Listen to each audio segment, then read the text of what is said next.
I came to in someone else's bed, my head pounding for bad alcohol, and figured out something totally impossible.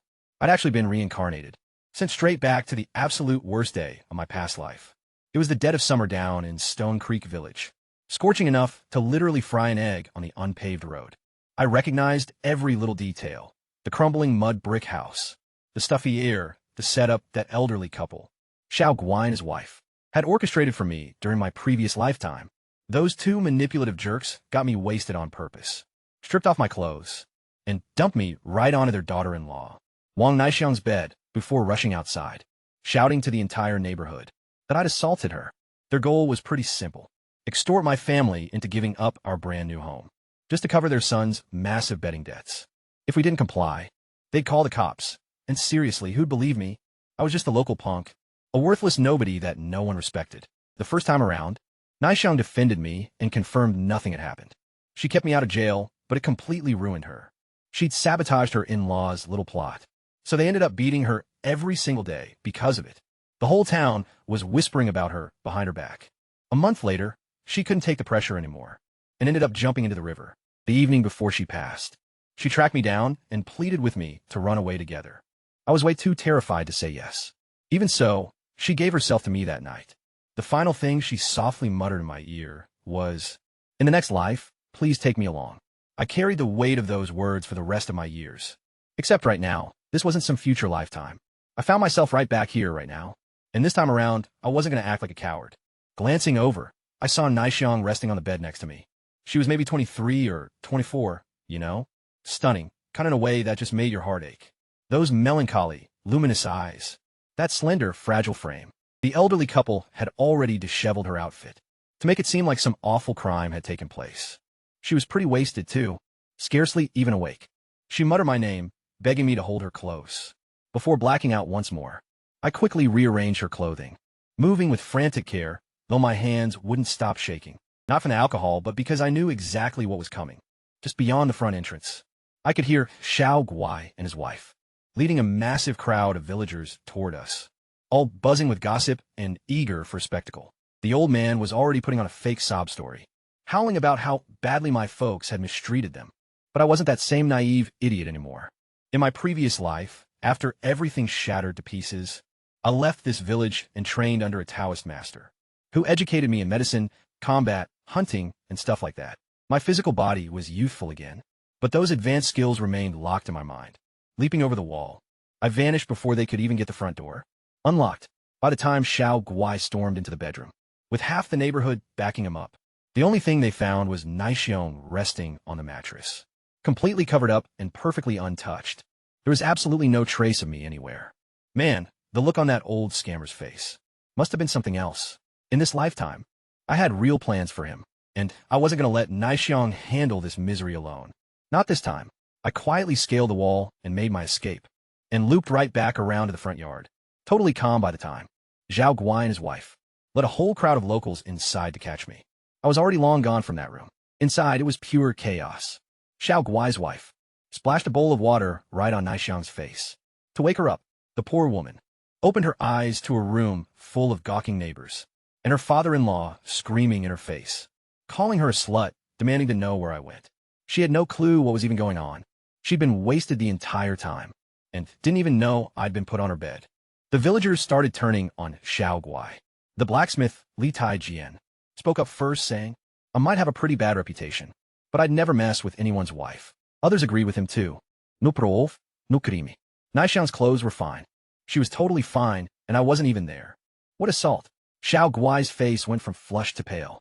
His whole setup was falling apart right before their eyes. That's when I strolled up from behind the crowd, casual as can be. "What's all the ruckus about?" I asked. Xiao Guai's eyes flashed when he saw me, and he pointed his finger, shouting that I'd attacked his daughter-in-law. I just laughed, telling him I hadn't even stepped foot in his house today. As for the smell of liquor on me, I've been drinking at home this morning, and already sobered up. If I'd just been drinking with him, how could I be speaking so clearly, you know? I even offered to walk a straight line to prove it. He had absolutely nothing. No evidence. No witnesses, nothing. That's when Manhwa, the local thug, the guy Xiao Guai's kid owed betting money to, realized what was actually going down. He slammed a collection notice right before the crowd. "Pay up today, or you know what's going to happen to your boy." Xiao Guai completely broke down, hitting the deck and begging. He was weeping about how that kid was his sole surviving son. Please, just don't chop off his hand. Right then, everything kind of clicked for the onlookers. I declared it out loud, so everyone there could hear. So that's the deal. Your boy owes cash to Li Hua. And your whole plot was to set me up for rape. Just to extort my folks into clearing his debt. You malicious old prick. With that, I lunged at him, striking his face repeatedly. Then I kicked him right in the groin. He was wasted and elderly, unable to defend himself at all. I knew precisely where to strike, all thanks to the training from my master. In my previous life, every single blow hit where it stung most, yet barely left any visible bruising. Eventually, the locals dragged me away from him, though it was pretty clear they took their sweet time doing it. Not a soul felt bad for Xiao Guai. Once I backed off, the entire village started whispering. They finally saw through the kind of folks the Xiao parents truly were. Naixiang had married into their household as a pure bride, only to become a widow on her wedding day. When her oldest son passed away, she spent 3 full years grieving. And this was how they treated her in return, using her body as simple bait to wipe out their other kids' gambling debts. Then Li Hua turned his predatory gaze toward Naixiang. She was just sitting on the mattress, drenched from the water they'd splashed all over her, looking so small and helpless. Li Hua smirked and pitched a deal to Xiao Guai. Why don't you marry your daughter-in-law off to me? And the debt is wiped out. I squeezed my fist tight. Things went down the exact same way in my past life. But this time around, I wasn't going to just stand around and watch. Xiao Guai's eyes actually brightened up when Li, who proposed clearing the debt if he could have Naixiang, his very own daughter-in-law. He was totally ready to sell her off like cattle. The old jerk didn't think twice about it. Naixiang flat out refused. She knew Li, who was riddled with diseases, hideous, and abusive. But Xiao Guai couldn't care less. He started lecturing her, reminding her that the family paid a bride price for her. So she belonged to them now, and she had to obey. His wife jumped in too, wailing that their son, Xiao Chong, would lose his hand if Naixiang didn't give in. She called her selfish for refusing to sacrifice herself. I stepped up and shut them both down, telling them we live in a modern society now where marriage is a free choice. From here on out, Naixiang's future was her call, not theirs. I pointed out that government officials are always promoting marital freedom, and anyone forcing a woman into a wedding would be publicly humiliated as a backward element. That specific phrase, backward element, hit them like a physical blow. They weren't intimidated by me, but they sure were terrified of the authorities. Right then, Naixiang snatched up a pair of scissors from somewhere and pressed the sharp edge right against her throat. Blood was already dripping down her pale skin. She declared that if they forced her to marry Li Hu, she'd end her life right on the spot. The room fell dead silent. The neighbors started shouting at Xiao Guai, telling him he was committing an absolute sin. And they warned Li Hu off, too. If a forced marriage ends up killing this woman, he can pretty much kiss his chances of becoming militia captain goodbye. Right then, I saw my perfect chance. I cleared my throat twice and forced my way to the front. I can handle this whole debt issue. I blurted out. Everyone just stared like I'd completely lost my mind. The town's good for nothing. Taking care of a 36 yuan debt, that was a massive fortune back then. Pork only cost about 4 mao-jin, and sweet potatoes were just 8 fun. Zhao Guai's whole, dilapidated place was barely worth around 30 yuan. But see, I actually had a plan. I knew a little secret that nobody else did. Decades later, when they eventually demolished this neighborhood to put up new buildings, the workers are going to stumble upon an underground palace right underneath Xiao Guai's courtyard. 9 massive rooms, with 4 of them naturally staying below freezing all year round. The rest were cool and dry, a total natural cold storage cellar, formed by an underground cavern network. If I could somehow lock down this property and excavate down to that hidden palace, I'd have an ideal spot to keep meat and provisions fresh. This was 1957, so the people's communes were right around the corner. I remembered that much, at least, from my past life. Within a single year, everything was going to be collectivized, with everyone eating out of the exact same public pot. But if I managed to keep a secret, subterranean bunker packed with wild game, I could easily feed myself and my loved ones through the grim times ahead. So, I pitched an offer to Li Ho.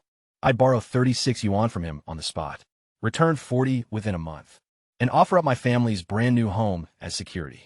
The local villagers tried to talk me out of it, though. That place was supposed to be saved for my future wife, and they warned me my dad would literally break my legs. Except I was aware of something they weren't. That place was never going to be mine anyway. My granddad ruled over us like a dictator, and he'd already quietly resolved to pass it down to my cousin. My uncle's kid. The old guy totally played favorites, and had been milked my dad dry for years, just to sustain the other sides of the family. So, why shouldn't I leverage the house for my own ends? Li Hu eagerly agreed to it. He'd checked out the place, knowing it was solid, in a great spot, had excellent feng shui, and was worth at least 40 yuan. We drafted an agreement right then and there. The second those 36 yuan were sitting in my palm, I spun around to Zhao Guai and slammed the whole wad of cash right in front of him. I'm purchasing your place, I declared. 36 yuan, it's a deal. Zhao Guai grabbed the cash so fast. His hands were literally shaking. I made him ink a receipt, noting that once the deed transfer cleared at the local office, this paper would become invalid. He went along with everything without a second thought. Saving his son's hand mattered way more than some building. I informed him he had 5 days to pack up and clear out, before we both made our way to the township office. To get the paperwork rolling, he needed to fetch his records from home first. And since the office was quite a hike away, it was bound to be close to nighttime by the time we returned. Still, everything went off without a hitch, and the document would be finalized in 3 days. While we were handling that, word spread through Stone Creek Village like a wildfire. Apparently, the local deadbeat had risked his family's brand new property as security to secure a 36 yuan loan, only to spend it on buying Zhao Guai's dilapidated hut. Everyone figured I'd completely lost my mind. Eventually, the rumors reached my grandfather. That old guy Li Lao Dun almost had a stroke. That new place was never going to be mine anyway, since he'd been planning to give it to my cousin, my uncle's kid. My dad and I basically built the whole thing. But Granddad ran absolutely everything in our family. He'd been bleeding my parents dry for years, just to play favorites with his other sons. So, when he found out I used his house as collateral, he went storming back home, cursing me out. But I'd already swiped the household registry and cleared out. Too late. Old man walking back to the village. Man, I felt good, like really good. That underground palace right below Xiao Guai's yard was going to change the whole game. I just had to excavate down to it, and I'd have a built-in cold storage area that stayed freezing all year round, plus some other chambers that stayed cool and dry, which was perfect for curing meat. The communes were starting up within a year, meaning everyone would be eating from the same public pot, and the food was going to be total garbage. But if I spent the next few months hunting in the hills and hoarding meat underground, I could live like a king through the coming lean years. I pictured already the whole village, freezing and chewing on tree bark, while I'm over here roasting pork and sharing hot pot with a couple of pretty widows. Not a bad life at all. The mountains behind our village were crawling with game. A wild chicken could fetch over 4 mao. A rabbit went for 4 mao, and a small wild boar could bring in 50 or 60 yuan. And if I struck real gold, a single sable pelt was worth more than 200 yuan, which was enough to swap for foreign cash. I seriously needed weapons, though. A firearm would be ideal, or at least a bow. A blade, some cord. I'd have a plan by dawn. Ching Shan, a female voice called, drifting out from behind a haystack. It sounded sweet and youthful. She'd swapped out her soaked clothes for some old gar for her teenage years. It was kind of small now, clinging tightly to her frame. As those sorrowful, lovely eyes gazed up at me, I felt a sudden ache in my chest. She offered her thanks for rescuing her from Laho. I gave it to her straight. She was all on her own here with no one to lean on, and her in-laws would definitely treat her worse after today. If she ever needed anything, she should just come find me. I completely meant it, and her eyes welled up with tears.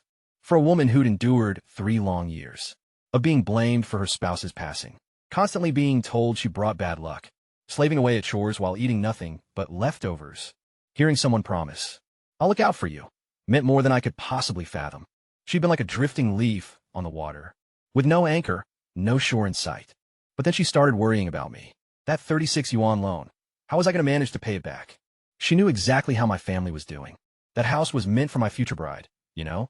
She felt so responsible, realizing I'd only gotten mixed up in this trouble because of her.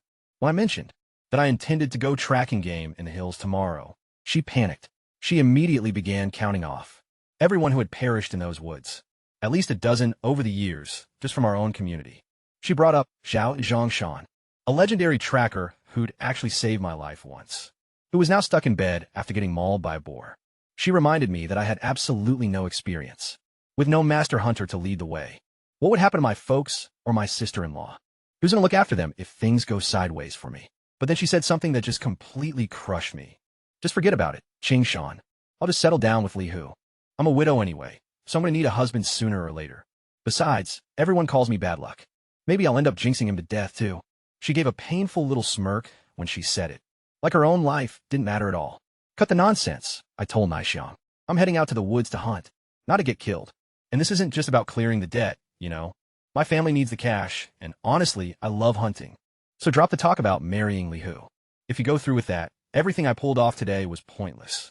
She let out a sigh, realizing she couldn't sway me, and then reached into her shirt to pull out a hard-boiled egg. It was still warm from her skin. She nudged it toward me and said, "Eat up. You'll need the energy if you're tracking up the mountains." Back in those days, eggs were a real luxury.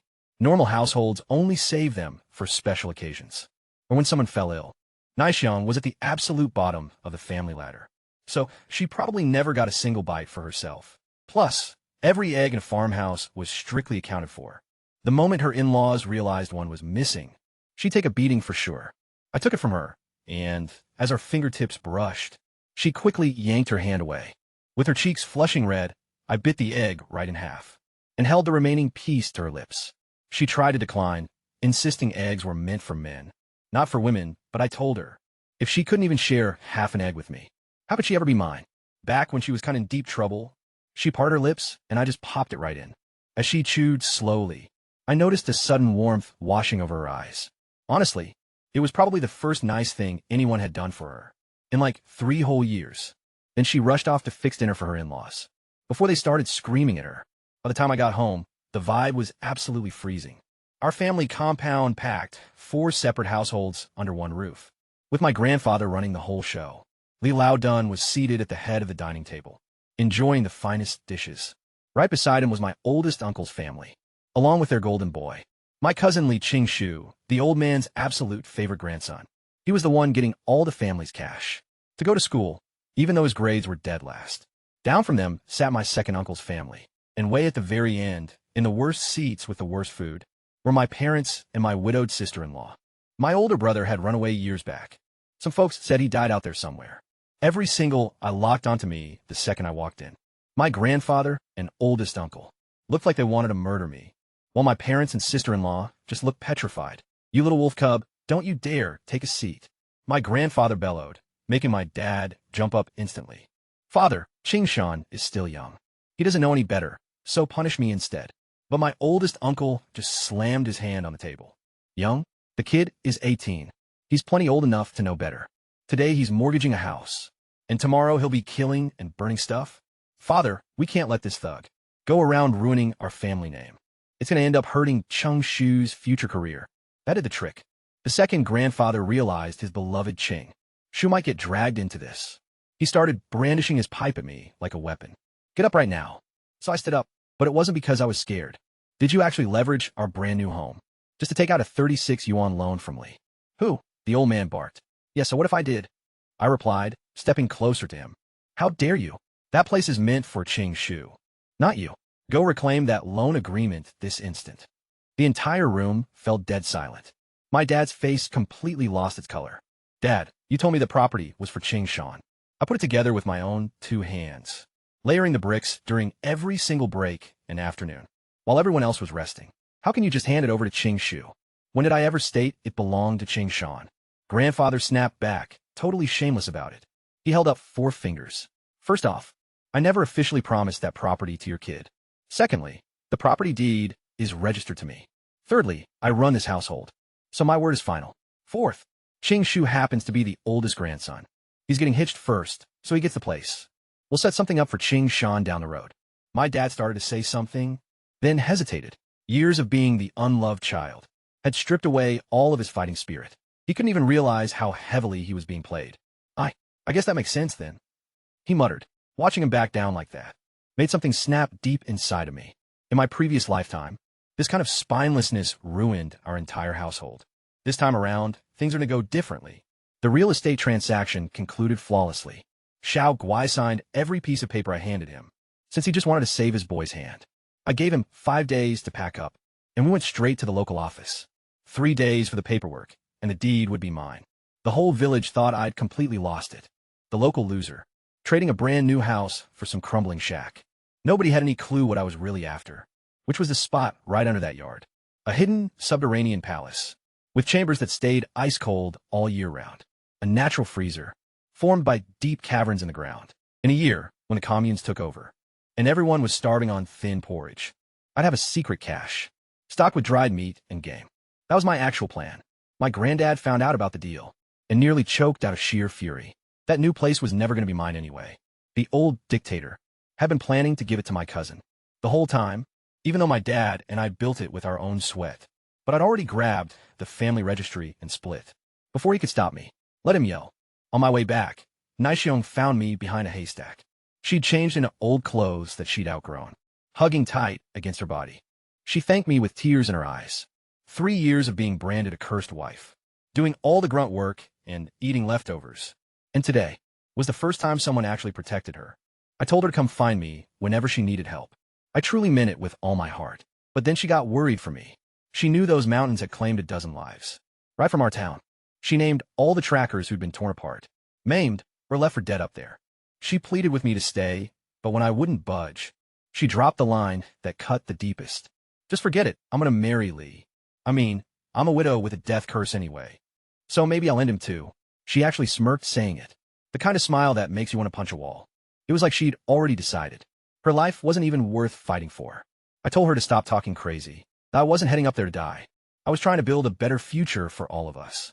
And if she went and married Lee, especially after everything I'd done today, then what was the point of any of it? She just sighed and pulled a warm, boiled egg from her shirt. It still had her body heat on it. She forced it into my palm and told me to eat, saying I'd need my strength for the hunt.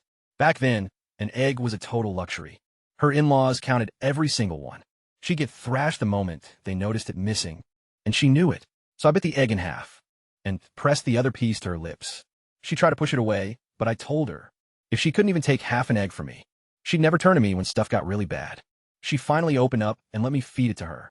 I watched her chew slowly, and this soft expression washed over her face, like a warmth she hadn't felt in years. Then she blushed bright red, muttered something about making dinner, and hurried off. The moment I stepped through my family's gates, the storm was already waiting. Grandfather was sitting at the head of the table, with absolute murder in his eyes, while my oldest uncle's family flanked him like loyal hounds. My folks and widowed sister-in-law sat way at the back, stuck with the worst food, looking absolutely terrified. The old man didn't waste a single second. He bellowed at me to get on my feet, demanding that I bring back the mortgage note. Right then, the real truth finally came spilling out. The house was actually for my cousin, Shin Shu, since he's the eldest grandson, the family's golden boy who couldn't pass a single test. It still got everything handed to him on a silver platter. My dad had built that whole place with his own 2 hands, spending every single lunch, break, and afternoon nap working on it for 2 straight years. And grandfather had been lying the entire time about who was really for. My dad tried to object, but my uncle slammed the table and shut him right down. Then grandfather laid out his 4 arguments for why the place belonged to Ching Shu instead, each excuse way more shameless than the last. My father, completely broken by a lifetime of being the least loved child, folded like a cheap suit. I guess that makes sense, he mumbled. As I watched him give up, something deep inside me turned cold and rigid. In my previous life, his cowardice had cost our entire family everything. Not this time around. This time, I was completely done playing by the old man's rules. My sister-in-law, Gui Xiang, was waiting for me at the break of dawn. She had a hunting bow slung across her back. You're heading out to hunt without a weapon? She noted. I swung by my parents' place and grabbed my dad's old bow for you. She passed it over, and I could feel its solid weight. A real-deal hunting bow worth maybe 8 or 9 yuan at least. Back then, that kind of cash was a small fortune. You could buy around 20 wild chickens for that much. Hell, the bride price my family paid for her dowry wasn't even 10 yuan. I saw that something was missing from her wrist. That silver bracelet of hers. The single bit of jewelry she had brought along as her dowry. It was right there yesterday, but now it was just gone. She'd actually pawned her dowry to get this bow for me. Her brother, Daeju, was waiting around outside. He pulled me to the side before taking off and filled me in on the truth. Guaishang had been kneeling outside her folks' door for half the night, until their father finally gave in a bit and let her take the bow. Daeju's face looked pretty tense with anger. He gave me a warning.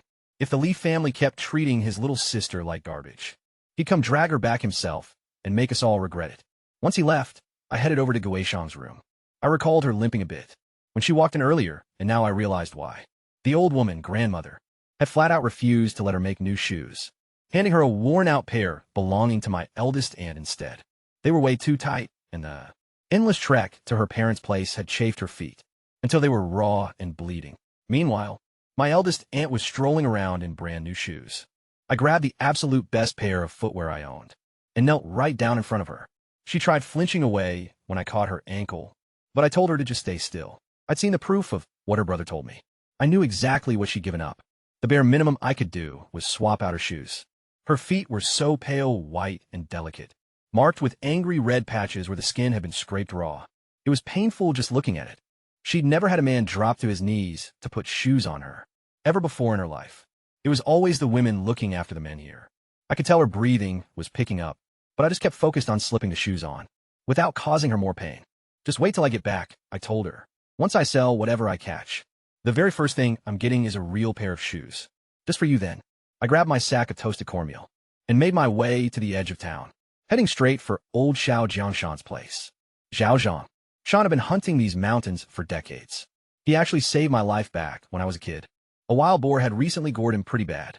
It pierced his lungs, leaving him completely bedridden, coughing like his whole chest was ripping open. His wife passed away years ago, and his son got killed up on the mountain. Some beast had ripped the skin right off his face. The only family he had left was his daughter, Zhao Shanqing, who was right around my age, 18, and since they lived way out on the outskirts of the village. And her dad was just a hunter. She didn't really hang out with the other kids growing up. Her mom died when she was little, so nobody ever taught her to keep clean. She always had a dusty face and wore tattered clothes, so the neighborhood kids wouldn't play with her at all. I was pretty much the only one who ever hung around her, even if it was mostly just to tease her a bit. But I knew something the rest of the locals didn't. In just a few years, Xiao Shanqing is going to turn into the prettiest girl anywhere within a 10-village radius. The absolute crown jewel of Stone Creek Village. She just hadn't blossomed yet, you know. I rapped on the door and shouted for her dad. From inside, I could hear this awful, heavy coughing, followed by a girl's clear voice calling back. Who's out there? Zhao Zhongshan's daughter. Shan Xian, open up the door. She was a total knockout hiding underneath all that grime. Flawless looks, slender frame. Give her a few more years, and she's going to be the most beautiful girl around. She just had no clue yet.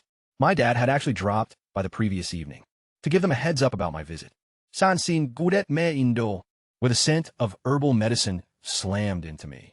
Old man, Xiao Zhongshan, was sitting up in bed, looking completely drained and frail. He motioned to the chair right next to him, so I took a seat. While I brought up what happened to him, he only let out a sigh and muttered that his mountain days were over. That wild boar had seriously messed up his chest and lungs. Honestly, it was a miracle he even made it. Another hunter just happened to find him in the nick of time. He kept trying to talk me out of going, but once he realized I wasn't backing down, he started passing down everything he knew. Decades of wilderness expertise just came pouring out. Stuff like off-limit days, setting up traps, which game to track, and how to understand the woods. He kept talking right until dawn, coughing fitfully, until his daughter walked in and scolded him for overdoing it. Right before I headed out, he gripped my arm and shared a warning I'll never forget. The absolute worst threat out on those slopes isn't the boars or even the bears. It's other people. You got to keep an eye out for other hunters. After that, Shan pulled me out into the yard and told me that her dad's hunting gun had vanished right after the accident, and they'd pawned off pretty much everything else to cover his treatments. Yet, there was one particular thing her father refused to part with, no matter how bad things got: his hound. Take him along with you, she insisted. I could standardly believe my ears. This pup, Big Yellow, was a tracking hound, what hunters called a loner. He could track a beast's scent right along the ground, a craft that took years of training. A dog like this was a hunter's most valued teammate. I'd held him when he was just a pup, so he knew me well enough. When Shanqing ordered him to tag along with me, he walked right over and nudged against my ankle. Having Big Yellow around changed the whole game. Going out alone with nothing but a bow was pretty much suicide, but with a trained tracker by my side, my chances shot way up. Right as I was taking off, some young guy came rushing up the trail, maybe 4 or 5 years older than me. His name was Xiao Kuang, and he was clutching something bloody in his hands. Shanqing, your dad can still be saved. He yelled, out of breath. A 500 gene wild boar's heart. Fresh kill, less than 2 days old. He thrust the bleeding organ toward Shan, sporting a grin he just couldn't hide. So here's the deal. The doc who checked out John Sean claimed his failing heart could be cured with a specific medicine, but it required one rare ingredient to make it work: the heart of a wild boar weighing at least 500 gene, taken within 3 days. A boar that size was a total monster. They only roamed deep in the old woods, where things were most dangerous. Even top-tier hunters rarely managed to bag one. Shanqing was completely broke, so she made a vow to every hunter in the area. Whoever fetched her a fresh heart from a 500-gene boar, she'd sleep with them for a month. It had been over a month with no takers, and J.O. Cohen was the first. So tonight, J.O. Cohen muttered, rubbing his hands, barely masking his thrill. "Your place or mine?" Shan gave a nod and went to take the heart. She made an agreement, and she was going to keep it. Her dad's life was way more important than her innocence. But I'd been staring at that heart the entire time, and something felt off. I picked up a lot about animal anatomy. Back when I studied under my old Taoist master, I knew exactly what a 500-gene boar's heart should look like. And this definitely wasn't it. "Hold on," I called out. "That's a 300-gene boar's heart. At the very best. Someone pumped it full of water to bloat it up. It's just a cheap trick." Xiao Kuin's face lost all color when I brought up the meats. Yellow tendrils. See, any wild boar heart over 500 gene is supposed to have 2 or 3 golden, thread-like streaks right on the surface, referred to as meat yellow vine in ancient medical texts. That specific feature is what made it work as a medical catalyst. Without those streaks, it was basically just a regular old pig heart, and it didn't have any. He tried to bluff his way out, telling me I was just some local bum who'd never even been hunting. But the moment Shanqing said she'd go double-check with the doctor, he grabbed the heart back and stormed right off, grumbling about how he'd just throw it to the dogs. That pretty much told everyone everything they needed to know. I mean, if it were legit, why run away? His whole scheme had been a nasty trick Shanqing into his bed for a month, get her pregnant, and then she'd be forced to marry him. I'd totally ruined that for him, so I knew he'd hold a major grudge. His family were hunters as well, so I'd have to watch my back whenever I was out on the mountain. Shanqing offered me a quiet thank you, but I just told her it was no big deal. After all, her dad had saved my life once before. Then she asked how I knew about the meat yellow vine. I mentioned that my mentor trained me, some elderly guy living up on the mountain, who kind of disappeared a while back. She seemed intrigued but didn't press for details. I had a couple ways to save old John Sean. First, by actually tracking down a 500-gene wild boar to harvest a real, tendrilled heart. Second, once I developed my pure yang vitality, using those Taoist body-strengthening routines, I could use golden needle acupuncture just to sustain him. Though to completely cure internal trauma this severe, I'm going to need to insert 8 needles. And back in my past life, I'd only ever managed 6. Either way, I required plenty of meat to power my physical conditioning. The wilderness was calling. I brushed against the jade gourd charm, resting against my chest. It had actually traveled through time with me, the symbol of leadership, from my old Taoist instructor's lineage. Whatever group it was, the old man never did say. Honestly, he was probably the last one left. I just hoped this token would bring good fortune. "Hey, Sean." "Bro." A loud shout erupted from behind. Turning around, I saw a massive guy sprinting right toward me. Li Zhuang, standing nearly 2 meters tall and, shaped like a brick wall, was gripping a red-tasseled spear. He's my childhood closest friend, whose parents were both short, leaving his dad constantly suspicious that his mom had stepped out. Good old Zhuang. He caught wind of my ideas yesterday, while hanging around outside my place, and showed up totally prepared. He'd even swiped a slab of cured bacon from his family's pantry. His folks had zero clue where he'd gone. I just stared at that weapon, the stolen food, and his big, goofy grin. "I don't need a partner up there." "Fine," I said. "I always knew you had greatness in you. You're in, let's move." That old forest was brutal, steep, and tangled. With no paths, we had to chop our way through with machetes. The canopy was kind of thick, so the sun barely hit the ground, and the humidity made every breath feel like inhaling steam. We hiked all day, maybe 10 kilometers, which was nothing for a woods this massive. Around 5 in the evening, we found a good spot right by a small stream. Animals would come around here for water. This was going to be our hunting ground. I sliced the cured meat in half with my blade, and we ate it with some cold cornmeal mush, stirred into river water. After a whole day of trekking, that smoky meat tasted like the finest meal I'd ever had. Big Yellow got a piece too. Once we finished eating, the temperature dropped and the wilderness woke up. Rabbits usually feed at night, while pheasants and deer emerge at dawn and dusk. Everything needs to drink eventually. Waiting by this brook, we'd see plenty of game. I sent Daejong to chop straight branches for our shelter, warning him not to wander off, and to tie his red tassel cloth as a marker. Then I grabbed my bow and tracked down the creek, with Big Yellow scanning the banks.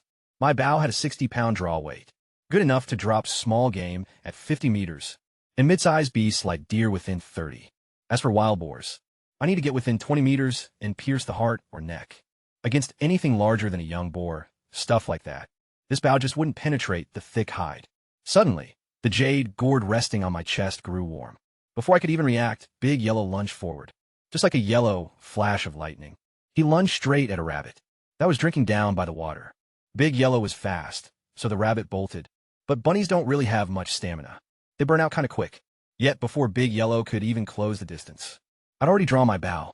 Stance ready, feet about a shoulder and a half wide. Wind blowing around 3 meters per second. Target sitting 30 meters out. I accounted for the rabbit's movement and let the arrow fly. It pierced right through the prey's neck. The creature flipped and twitched on the grass. Then Big Yellow snatched it up in his mouth and brought it right over to my feet, wagging his tail like crazy for Gene. Just a slightly smaller rabbit, I guess. I gutted it quickly and buried the blood, since in this summer heat, a carcass will bloat within 2 hours. And that scent of blood can carry a whole kilometer in just 6 minutes. You definitely don't want to draw the wrong crowd. Right then, something weird happened. The jade gourd pendant on my chest started warming up again, just like it did right before. Big Yellow caught sight of that first rabbit, scanning the area carefully. Sure enough, roughly 40 meters downriver, an even fatter rabbit was nibbling grass by the bank. I pulled back, aimed, and released another perfect shot straight through the neck. 2 rabbits in under 10 minutes. I was really starting to wonder about this pendant. Was it some kind of good luck charm? Every single time it got warm, game showed up. That old Taoist priest mentioned that the original master of his sect actually used this exact piece to build their entire order. Perhaps it meant a bit more than just a gesture. 5 minutes later, Big Yellow caught a third rabbit all on his own, spotted it, pounced, and bit its neck before I could even react. He came trotting back, with the prey swinging from his jaws, wagging his tail like crazy. I gave him a good scratch, and promised to find him a nice female pup. Once we got back to our campsite, Daejong had split enough firewood to build an entire house. When he noticed me walking up with 3 rabbits, his eyes got as wide as saucers. He was totally stunned, barely an hour in the woods. And I'd already scored 3 of them. Even seasoned hunters would sometimes go home empty-handed. After a whole day, how'd you pull that off? He stammered. Just luck. I replied. Now go dig a pit. We're barbecuing all 3 tonight. The innards go to Big Yellow, while Daejong prepped the meat. I set to work putting together a shelter. What folks out here call a tongzi hut. I constructed tons of these in my past life. First, you dig the base. Line the borders with upright, trimmed logs. Tie them up securely with vines. And elevate the flooring. That keeps out the dampness and bugs. This particular one was tiny, maybe 5 square meters. Just spacious enough for a couple of guys to crash. Tomorrow, I'm going to put up a larger one nearby and use this little shack to store our meat. By the time we wrapped up, it was past 6 p.m. and the woods were pitch black. The old-growth forest at night was terrifying, honestly. Bizarre animal screeches echoed from every direction, sounding kind of like wailing spirits. You just never knew what might show up, rushing out of the darkness. But we had a campfire going, a solid hut, and 3 plump rabbits sizzling over the coals. Dai Wong gaped at the camp, his jaw dropping right open. He said, "Man, even the expert hunters back home couldn't put together something this tough." He was staring at me now, like I was kind of like a mountain deity or something. "We're going to build a bigger one tomorrow," I told him. "But right now, let's just dig in." "Hold up. All 3 rabbits? We're seriously eating all of them tonight. Every single bit." His face broke into the widest grin I'd ever seen on him. Deep out here in the primeval woods, with a crackling fire and meat roasting away. An old Yellow, happily chewing on rabbit scraps right next to us. This was exactly the life I'd come back to create. We cooked up all 3 rabbits by the fireside that night. Dajwang couldn't believe we were devouring the whole catch. Usually, hunters save their game to sell at the marketplace. But the summer heat would have ruined the meat by morning. Plus, I really needed the energy. Once I finished my portion, I stood up and started practicing my conditioning and body-hardening boxing drills. Dajwang just watched me, completely wide-eyed. "When on earth did you learn Kung Fu? You're way better than my granddad. And he used to be a Shaolin monk." I asked if he wanted me to teach him, but he just brushed me off and collapsed to take a break. So I kept training. Eat some meat, drill the forms, eat some more meat, and practice again. The routine burned through fuel like a raging furnace. But hey, that was the whole point. The more meat I packed away while working out, the quicker I could build up pure yang energy, the sooner I could save Zhao Zhongshan's life, using the golden needle acupuncture method, plus a bunch of other stuff besides. I finally turned in around 10 p.m., crawling into the shelter, with Big Yellow right by my side. The blazing fire outside would keep predators away, By 2 o'clock in the morning, I was completely awake. Just 4 hours of sleep, yet I felt totally revitalized. Gotta love the perks of physical cultivation. I woke Dajuan up and sent him to gather more firewood, while I practiced my martial forms again, searching for any spark of pure yang energy waking up inside me. Nothing yet, but it's getting close. That intense hunger was already returning. Way before sunrise, we packed up our gear and followed the stream. Dezhuang kept going on about how amazing it'd be if we could just bag 3 more rabbits. Like, another 3 rabbits today. I told him, today I'm gonna get you a roe deer. He just scoffed at that, saying, we shouldn't push our luck on day 2. Right then, the jade pendant grew warm against my chest. I stopped in my tracks instantly and raised a hand. Dajuan stopped dead as I gestured ahead. Right there by the water, chewing on some fresh grass, was the absolute biggest rabbit I'd ever laid eyes on. Easily around 6 gene, a massive creature. I drew back my bow, aimed from 40 meters, and shot. The arrow went straight through the rabbit's neck, pinning it right to the earth. Big Yellow sprinted forward, grabbed the prize, and trotted right back, his tail wagging like crazy. He totally got the routine now. Fetch the prey, and get rewarded with the innards. Dezhuang's jaw was practically on the floor. Did you even take aim?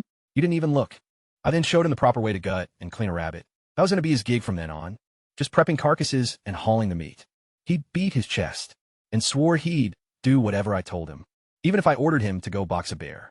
The pendant, the bow, the hound, a loyal partner. Built like a tank. Things were kind of coming together out here in the old woods. I was finally starting to feel like the hunter I used to be in my past life. Except this time, I was getting a head start, and I actually had a plan. I showed Daejong how to properly gut and clean a rabbit, and then we kept trekking along the stream. 10 minutes later, the pendant glowed warm again. Another rabbit was nibbling grass by the water. I dropped it with a single arrow. From 40 meters out. More rabbits. Dezhuang groaned. Is this all these woods have? I told him to quit his whining. A single rabbit was worth over 4 mao. 10 a day meant 4 yuan, which buys 40 gene of rice. Dezhuang's eyes went completely blank. He confessed he'd never actually eaten real rice before. Just rice porridge. We'd both grown up on nothing but coarse grain, you know. We kept moving. Big Yellow caught a scent and bolted out front, guiding us to a pair of rabbits hiding in a brush. Dajuan muttered that it sucked we'd only get one. Before the other bolted, I drew my bow and let fly 2 arrows at once. Both found their mark, clean neck shots. Both rabbits were pinned right to the dirt. Dajuan just stared at me, like I just yanked the sun right out of the sky. Before he could even say a word, a pheasant flew right out of the brush, spooked by all the noise. It was already airborne and taking off. I drew my weapon again and dropped it right out of the sky. Dajuan was completely stunned. He just stood there, staring blankly. By 7 in the morning, we made our way back to camp. It wasn't because we were short on time, but because Daejong's body was literally draped in hunted game, and he couldn't carry another thing. The morning tally came to 11 rabbits, 5 pheasants, and a single palm civet. Daejong was pretty much weeping with joy, but when I mentioned we weren't heading home just yet, his expression crumbled. I told him all this meat combined barely weighed 100 gene, and half of it would be eaten on the trek back anyway. We needed more, but he started getting stingy, claiming he'd rather just eat cornmeal, so we could save the meat to sell. A guy who's been dirt poor his entire life just can't bring himself to consume his profits. I told him to do whatever he wanted. I needed the energy, so I had 3 rabbits roasted, eating 2 of them right after my nap. Then I got back to practicing my martial arts forms. That's exactly when it occurred, right in the middle of my routines. I felt it, a thread of heat circulating throughout my body, entirely distinct from flesh and blood. Yang energy. It was quite thin, scarcely present, but it was definitely there. Back in my past life, it took 3 solid months of daily practice to generate even this tiny amount. My old mentor had called me a natural prodigy for that. This time around, with all my previous knowledge, directing every single breath and stance, I'd managed it in just 2 days. It wasn't quite enough to heal anyone yet, but the 13 Taoist needles method was finally attainable. With more meat and steady practice, I'd strengthen that inner force till it got as thick as a mung bean, and then I could finally start saving lives. Dazhuang, and I spent the whole afternoon putting up a proper shelter. A 10 square meter room for 2 guys plus our gear. I helped him cut and haul logs. Then, we dug out the foundation and tied everything together. Around 4 o'clock, it was all finished, so we headed back out to hunt. 10 minutes went by with absolutely nothing. Dazhuang mentioned that was totally normal, since most hunters go whole days without catching a thing. Our morning haul had probably scared off all the game. close by, but then the pendant grew warm. Dajwang, I whispered, check it out. His eyes widened, standing just ahead of us by the creek. Completely calm and oblivious was a roe deer. A doe, no antlers. Maybe around 60 gene at market value. That one animal alone was worth nearly 20 yuan. Kind of like dozens of rabbits combined. Earlier today, I'd promised him a roe deer. He just laughed it off, but nobody was laughing now. I crept closer to the deer, taking it one cautious step at a time. These creatures have incredibly sharp hearing. Even a single snapping twig could send it bolting. At 37 meters, the deer's head whipped up, looking straight at me. My heart instantly sank. Luckily, a rabbit suddenly dashed out a nearby bush.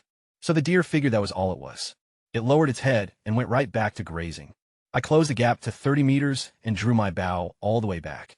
The arrow tore right through the deer's neck. It stumbled as blood gushed out. Tried to run, but collapsed after just 2 steps.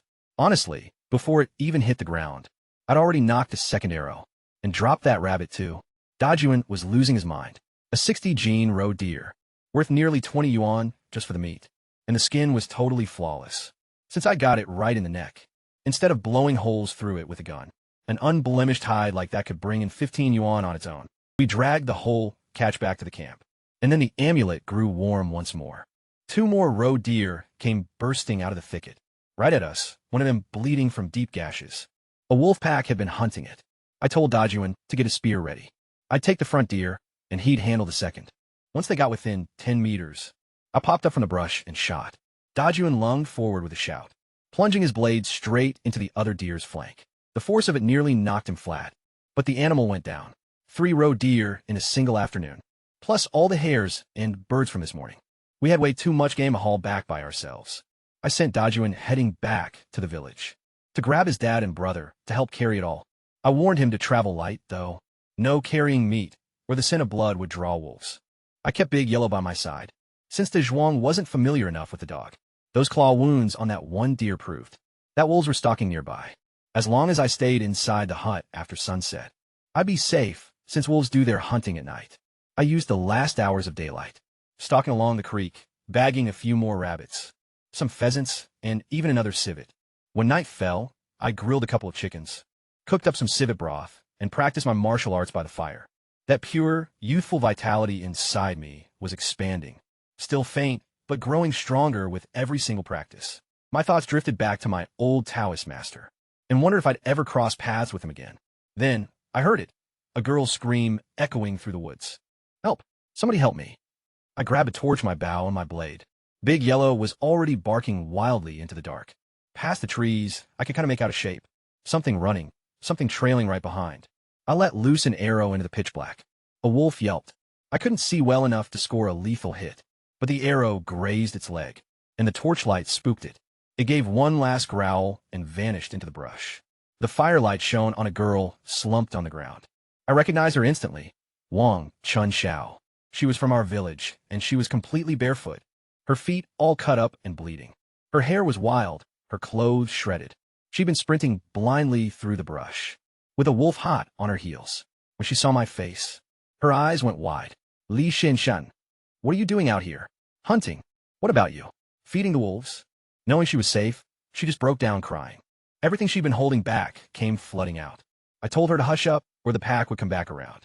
She clamped her mouth shut right away, still whimpering, looking so pitiful in the firelight. I noticed her shirt buttons had burst wide open during the chase, so I looked away. Well, I tried to look away anyway. She caught me and quickly pulled her collar tight, her cheeks turning bright red. She'd sprained her ankle from the tumble, so she couldn't walk. I offered to give her a piggyback ride to the cabin. She hopped on without a single argument. I could feel her body pressed against me as I walked. Whatever had driven this girl into the deep wilderness, alone at night, man, it must have been serious.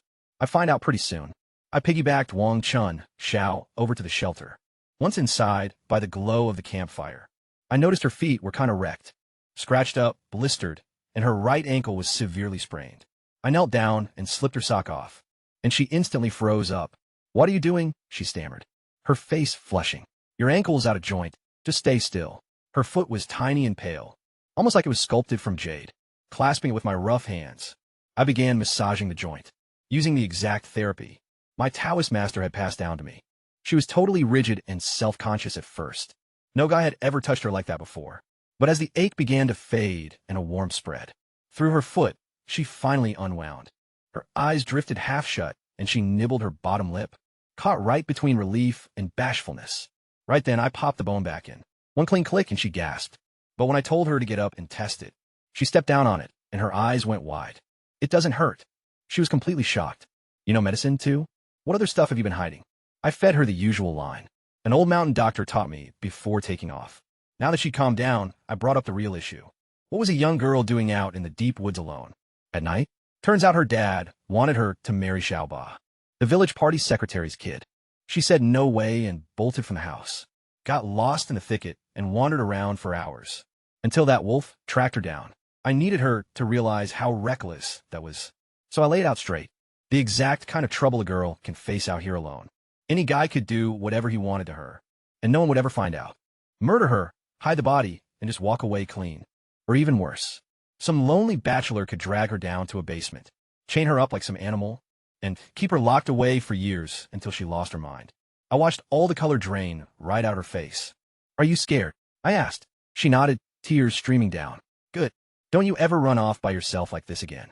Then I shifted focus to the real issue. Her dad wanted this marriage because Xiaoba's family held a lot of sway.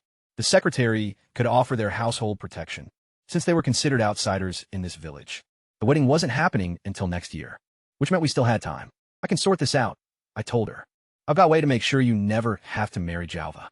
But you've got to listen to me and do exactly what I say. Deal. A glimmer of hope lit up her face. She grabbed onto my arm like a drowning person clutching a rope. Can you really help? What's it going to cost? What do I have to give you in return? That caught me off guard. She seemed pretty naive, but she clearly knew that nothing came for free. Smart girl. I don't really know yet. I said, once it's all done, you can decide what you want to give back. Even if it's just a gene of sweet potatoes. Seriously? Even sweet potatoes? Whatever you think is fair. She stared at me for a long moment. It won't be sweet potatoes. I promise you won't be disappointed. As we spoke, I started working on her other foot too. The massage would stop both of them from swelling up. By morning, she gazed at my face in the firelight, and I could feel her completely relaxing into my touch, growing accustomed to it. That sort of intimacy between a guy and a girl is pretty risky. Once a woman grows familiar with a man's touch, she kind of lets her guard down everywhere else too. A wolf howled somewhere outside. Chun Xiao froze up, completely terrified. I called Big Yellow inside, secured the door, and brought in burning coals to heat up the place. I dug out a stone-lined fire pit in the ground. For this exact reason, coals on damp clay, so nothing's going to catch fire, with wall vents to let the smoke escape. Don't worry, I told her. With the campfires still blazing out there, they won't get close. She hadn't eaten a thing all day.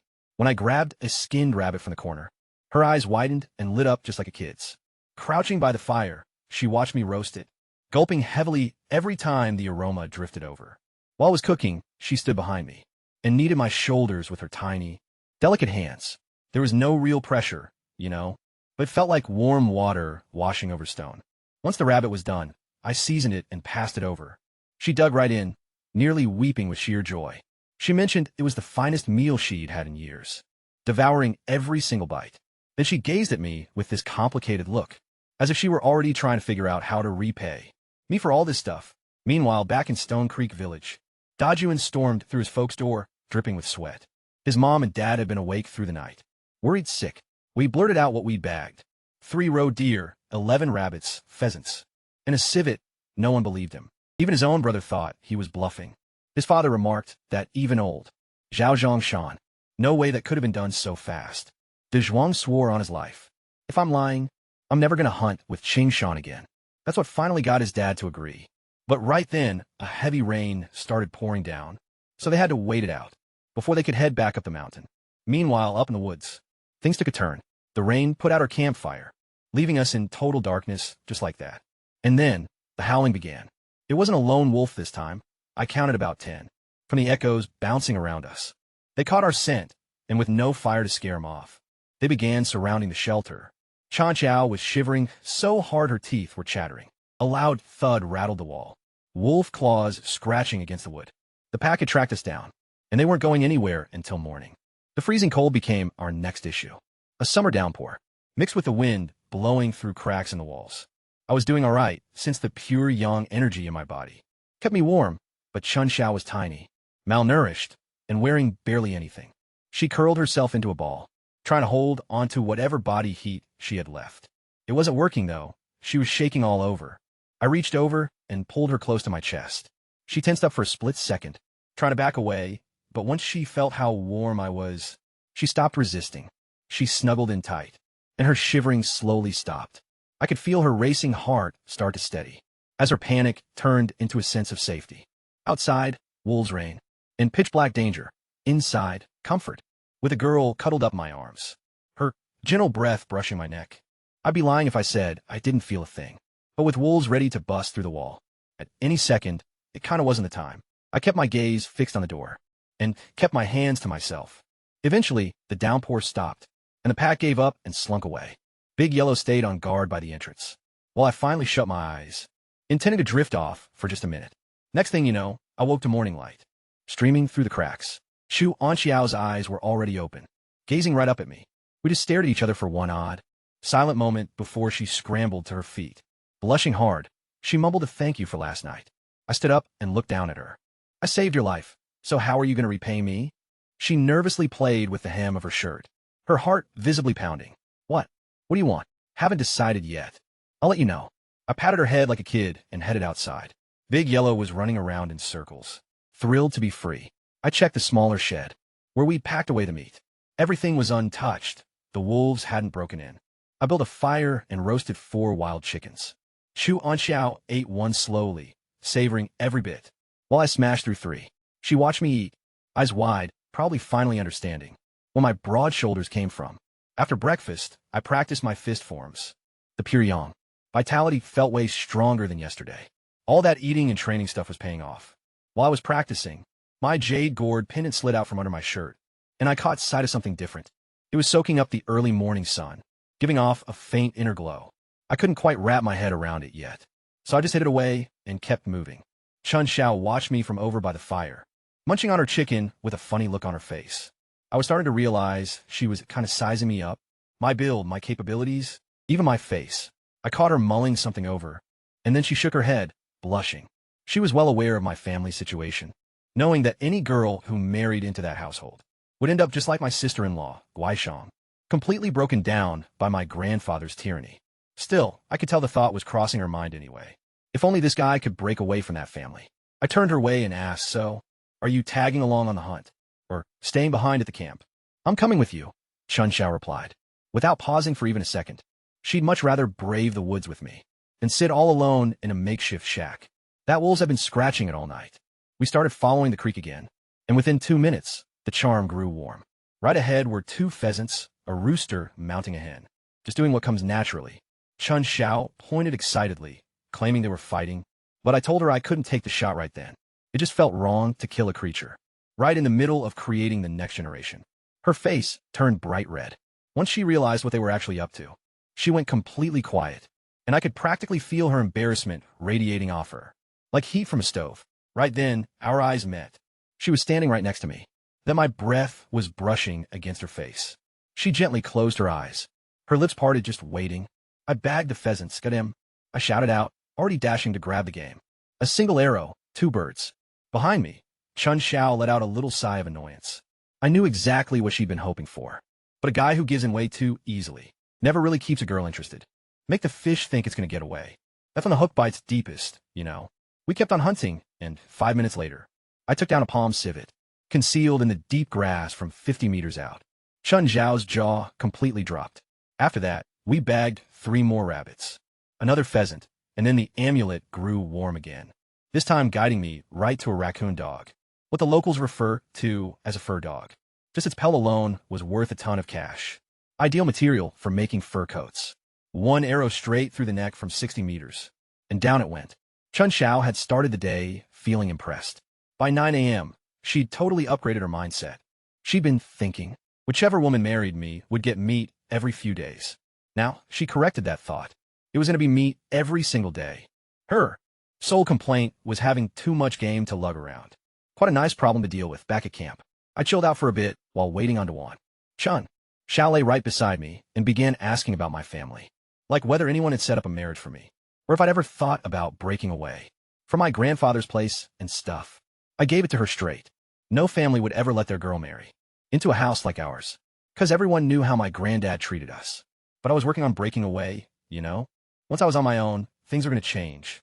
While we were chatting, my hand kind of wandered over and rested on her thigh. Summer clothes are pretty thin. She shivered a little, but didn't say a word. Didn't pull away or even acknowledge it. Just kept on talking as her face flushed redder and redder. Right then, Big Yellow started barking outside. De Zhuang's voice came booming through the trees. "Hey, Mountain Brother, I'm back. Damn it." I got up and headed out. De Zhuang had brought his dad along, plus his younger brother, Er Zhuang. Both those guys were nearly 2 meters tall, completely towering over their short dad, who barely made it past 170. Must have been rough for the old man, walking right between those two beanpoles. The moment Chun Xiao walked out of the hut behind me, the whole group froze, and De Zhuang's eyes went wide. His father threw me a long, meaningful look, the kind that showed he knew exactly what a young guy and a gorgeous girl had been up to, all alone in a forest cabin. I could tell he was thinking, this rascal actually landed one of the village's top 3 prettiest girls. So I explained the whole situation, how she fled from an arranged marriage, lost her way, and almost got eaten by wolves. De Zhuang's dad nodded and gave her a gentle scolding about how unsafe it was for a girl to wander off by herself. She promised she wouldn't run away anymore. Then, I unlocked the little shed where we'd kept the meat, and De Zhuang started tossing the game out. Item by item, out came rabbits and pheasants, then palm civets and a raccoon dog. His dad and brother just stared, with their jaws completely dropped, the pile stacking higher with every single toss. Next, the first roe deer hit the dirt with a massive thud. Over 60 gene, kicking up a cloud of dust. The old man's eyes looked ready to pop right out. Then a second roe deer came flying out, followed by a third. 3 roe deer, 10 rabbits, 7 pheasants, 2 palm civets, and 1 raccoon dog. That's 251 gene of game in total. Dajuan's dad stood there utterly speechless, gazing at that massive mountain of meat. He'd figured his kid was just exaggerating. 2 total rookies, hauling back way more than they could carry. No way. Even seasoned veterans would weep over a haul like this. "Don't look at me," Dajuan chimed in. "Every single catch belongs to Mountain Brother. I just love this stuff." Now, we had a logistics issue. For guys and 1 girl, I did the math on what everyone could manage. The 2 brothers could shoulder 90 gene each together. Their dad 30, myself around 40, and Chun Xiao, maybe another 20. We were still short about 70 gene. We couldn't move. Luckily, I already had a workaround in mind. Uncle Kai, Dajuan's father, was utterly stunned seeing the complete catch. As he began skinning the animals, he realized every single one was taken down with a neck shot. The pelts didn't have a single scratch. He mentioned he'd never seen shooting like that before, not from any local hunter around these parts. We removed all the hides and put them out to dry under the sun. Then, the roe deer bones were cut out and scorched, which dropped the weight down to where 5 guys could manage it. We cooked up some rabbit and pheasant for lunch, and I could feel Uncle Kai's vibe toward me, shifting with every single bite. By the time we wrapped up eating, it was totally obvious in his look. He'd made up his mind to let De Zhuang keep hunting with me. Besides, on our way back down, De Zhuang and his brother, Shvang, started hyping up their single cousin to their dad, saying she'd be a perfect match for me. Chun Zhao's expression went totally blank right beside me, which Uncle Kai noticed right away. He shut his sons down with a sharp glare and told them to focus on their own dating lives instead. Smart guy. We finally hit Stone Creek Village. Right around 5 p.m., the usual group of guys was hanging around the entrance, just gossiping and passing the time. Some women and kids were out there too, and everyone stared as we made our way down the path, loaded up with meat. The rumors kicked off right then. A few people seemed pretty amazed, while others were just skeptical.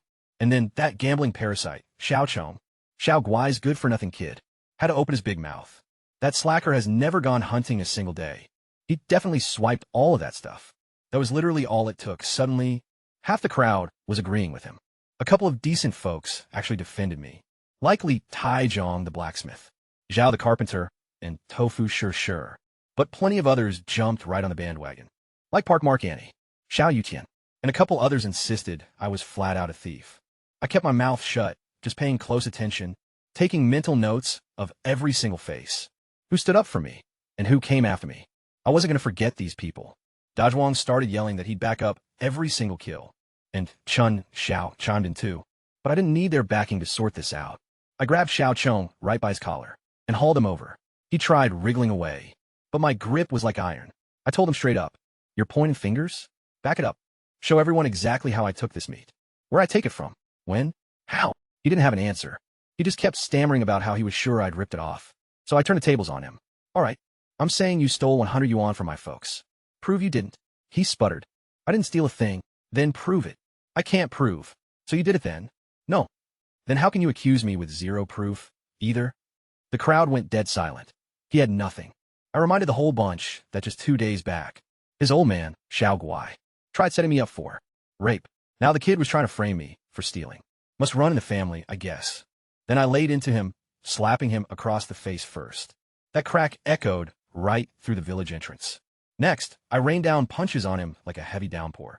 He just collapsed to the dirt, balling up, crying, and begging me to quit it. Eventually, the villagers dragged me off him. But not a single soul felt bad for the guy. A gambling junkie and a liar, just getting what was coming to him. I scanned the crowd. Anybody else want to claim this meat stolen? Step on up with your proof. Total silence. Great. Let's move then, and we got going again. When Pockmark Annie suddenly cut me off, she gestured toward one of the birds, dangling from my belt, mentioning her grandson was growing and needed the meat. Could she have one? Sure. I replied. $5. Right away, her face soured like she'd sucked on a lemon. You're charging me? We're neighbors. Haven't you ever heard that expression? A nearby neighbor beats a distant relative? You got a whole bunch. What's one bird? My grandkid needs to eat, you know. And if your folks ever need a hand, I'll back you up. She glared at me, like I was the most ungrateful punk alive. As if this woman, who'd been calling me a crook, literally 30 seconds ago, now deserved a freebie, just because we shared the same street. Pockmark Annie was just branding me a thief, and now she's asking for a handout? The nerve. Look, Auntie, I said, I'm a single guy with no wife. You got 2 daughters-in-law, right? How about sending one over to keep me company tonight? And the chicken is all yours. She nearly lost it. I pushed past her and walked on. Behind me, Zhao Chong was still rolling on the ground, telling anyone listening that the game was poached, and the cops were going to come shoot me. Pockmarked Annie was shouting curses at me, while Xiao Yutian, my grandpa's old nemesis, swore I'd never pull off a catch like this again. Whatever, let him talk. I had food to prep. Back at the Leaf family property, the whole household was having dinner at the usual spot, sitting in their regular seats. Grandfather and the oldest uncle's family took the head, eating corn cakes, stir-fry, and salted duck eggs. My second uncle's family sat in the center with cornbread, while my folks and sister-in-law and Guixing were stuck at the bottom with only sweet potato, porridge, and pickles. I hadn't even arrived yet, but I could hear every single thing going down at that table, through those thin walls as I walked up. My cousin Li Qinshu had been running his mouth. He was telling my dad that, since I'd probably kicked the bucket in the woods, they needed to hurry up and inform Li Hu that the new house wasn't mine to mortgage anymore. It belonged to Qingshu now. Grandfather just nodded along approvingly. But then Guaishan spoke up, saying she was sure I'd make it back safe and with game. To boot, Qingshu just laughed right in her face, mocking. He's a clueless rookie who'll be lucky to even survive, let alone catch anything. Second uncle's wife chimed right in, bragging about how her twin boys were learning carpentry, and calling me a good-for-nothing drifter. Grandfather let out a sigh about what an utter disappointment my dad's sons turned out to be. That's when Qingshu made his big mistake. He confidently declared at the top of his lungs, if Li Qingshan brings back so much as 2 chickens, or rabbits, I'm going to kneel right down in front of him. Right then, I stepped through the main gate. Hey, Li Qingshu. I called out. I caught that. Walking right behind me were Daejong, Erwan, and Uncle Kai, all of us completely loaded down with meat. Wild chickens were dangling from our waistbands. Rabbit carcasses were slung over our shoulders, and roe deer meat was piled up high. We dropped the entire hall, right in the middle of the courtyard. The whole family went completely quiet. My father's face beamed like the morning sun, while Guixing's eyes welled up with tears of pure relief and pride. Grandpa, eldest uncle, and Qingshu, they just gaped at that mountain of meat, like they'd seen a ghost. Uncle Kai backed up my story to everyone. Every single catch was mine. 3 roe deer, plus some rabbits and pheasants, even palm civets, and a raccoon dog that'd fetch a pretty penny at the market. The villagers who tagged along with us began shouting for Qingshu to get on his knees. He'd made that wager out in the open, but his folks tried to squirm out of it, claiming a kid's words shouldn't count, and that Qingshu was a scholar destined for a government post, who could never bow down to someone like me. I played along and told him that, backing out of a public oath, proved exactly the sort of poor character That would disqualify anyone from a civil service job. They panicked, so I offered him an out. I know you guys have half a gene of brown sugar. Hand that over, and we'll call it square. Ching Shu rushed off to grab the sugar. Half a gene of brown sugar was a real luxury. My mom and Guaishang had never even had a taste of it, while Ching Shu drank it all the time, all bought with the blood and sweat of my father's hard labor. As Ching Shu passed it to me, I struck an acupressure point on his hand, just a tiny spark of pure yang energy, sent into a hidden meridian, and his legs gave out on the spot. He dropped straight to his knees right before me, right in front of the whole crowd. Everyone went quiet, then bursts of laughter broke out. Ching Shu's face turned white as a sheet. His dad pulled him up fast, but the damage was done. The entire village would be gossiping about this for weeks. That's when grandfather stepped in. He declared how my haul would be divided up. A chicken stewed for Ching Shu as a study snack. Another one for grandfather himself. One for the eldest uncle's household. And one for second uncle. The rest going to be sold at market, with all the cash handed over to him.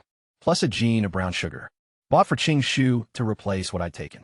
But for my family, my parents, Gui Shuang, the people I've been hunting for, nothing. Not a single scrap of meat. Grandfather even demanded I hand over whatever cornmeal I had left from the trip, saying I should just stick to sweet potato porridge. He claimed it would build character. My dad asked meekly if maybe I could at least keep one chicken, since I caught them all. Grandfather totally exploded, saying I had no manners for making Ching Shu kneel, that my dad had raised two useless sons, and that we deserved nothing. I just stood there, listening to the old man carve up my kill, and hand every piece to everyone, except the people who actually needed it. It was the same pattern as always. Bleed the third house dry to fatten the rest. But this time I wasn't that same pushover kid who just take it quietly. The old man announced his distribution plan like a king, dividing spoils. One chicken for Ching Shu's studies, one for himself, one for eldest uncle's family, and one for second uncle's family. Everything else was to be sold at market, with the profits handed straight to him. And for my family, the people I'd actually hunted for, nothing, not a single bite. He even wanted my leftover cornmeal sent to grandmother.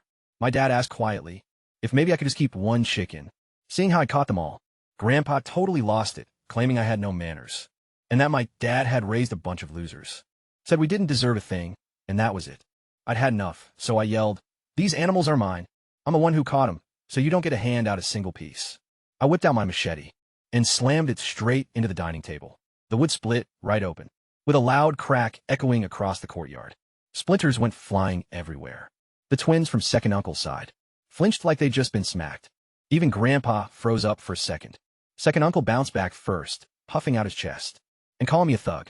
I just smiled, telling him I respected him as an elder, and would never dream of hurting him. He looked pretty pleased for about half a second, but then I added that his sons were in my generation, though, so I had no problem beating them up. Before anyone could even blink, I buried my fist right into Lichinio's stomach. He doubled over and collapsed to the floor. His brother, Qingyu, hardly had a chance to open his mouth before I grabbed his arm and threw him right over my shoulder. He slammed down right next to his brother, both of them groaning. Then I spun around and kicked Ching Shu square in the chest. He went flying backward, literally lifting off the ground and landing flat on his back, gasping about how he's an intellectual, and fighting is totally beneath him. 3 guys down in 3 seconds flat. The entire courtyard went completely silent.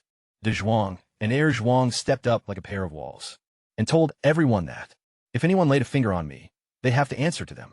My second uncle, who looked like he was going to lunge forward, froze right in his tracks. Grandfather's face turned purple with rage. If you won't accept me as the head of this family, then pack up and get out. The local villagers watching kind of smirked. They figured he finally had me cornered. No deed to the land, no roof over my head, and nowhere else to go. Fine. I shot back. Tomorrow morning, we're heading to the local office to split the official household registry. I'm taking my family out of here. I turn around to face my parents. Dad, Mom, you guys coming with me? Total silence. Grandfather just stared down my dad, with decades of absolute control behind his eyes. He felt totally sure the old man would never dare defy him. But then my mom spoke up first. So, wherever you end up going, your mother is coming along. Right then, Guaishang took a step forward. Count me in, I'm leaving too. Every single eye in the room shifted to my father. His hands were visibly shaking. Years of giving and weighed down on his shoulders like a mountain. Yet, something inside him had finally broken open tonight. He glanced over at his wife, his daughter-in-law, his boy, and then he spoke up. raising his voice louder than I'd ever heard him in this house. "Father, you might have 3 sons, but I only have 1 wife and 1 boy. They mean a whole lot more to me than you do. I've given you absolutely everything over the years, and you haven't given a single thing back to us. We are officially dividing this household tomorrow." I honestly could have wept. That was all I wanted, just to see my dad finally stand his ground. Grandfather tried playing his very last card. He swore that we'd be leaving with absolutely nothing. No land, no money, and no fields. Just the clothes on our backs and stuff like that. I chuckled, seeing he'd forgotten about Xiao Guai's place. That property is officially in my name, so we actually have a place to stay. His expression completely fell as it finally clicked. Now, about the farmland, I kept going. It was split up based on headcount. Both my dad's name and mine are right there on the deed. You can't just wipe that away. I ended up proposing a deal. Give us 5 yuan, and we'll sign over our plots. Since he was short on cash, I made him sign an IOU, stamped with his thumbprint. Ching Shu had this smug grin while writing it, thinking I was some idiot for trading prime fields for just 5 yuan, but he was clueless about what lay ahead. By next year, everything was going to be collectivized. The communes were taking over. Every single private plot will be pooled together, making those fields completely worthless to anyone. I was basically selling him thin air for 5 yuan. After that, I grabbed a couple of chickens, 2 rabbits, and a palm civet, passing them over to my mother. "Cook these up tonight. We're having a proper feast." Our whole family and Dajuan's crew, all together. My mother just stood there, clutching the meat like she'd never laid eyes on food before. Throughout all her years under this roof, she'd never been allowed to prepare a decent meal. For her own kin, Guisheng took the wild game from my hands. Our fingers brushed, and she gazed up at me with relief, with deep gratitude, and something else I wasn't quite ready to put into words. She then guided my mother toward the kitchen, while my father stood watch over the cellar packed with meat. For the very first time in his life, he openly warned the rest of the relatives that, if anyone dared to lay a hand on our stuff, they'd have to answer to him. You could hear his voice trembling, but he genuinely meant it. I gave Chun Xiao a rabbit to bring back, telling her to claim she'd been hunting up on the peak, and just bumped into us.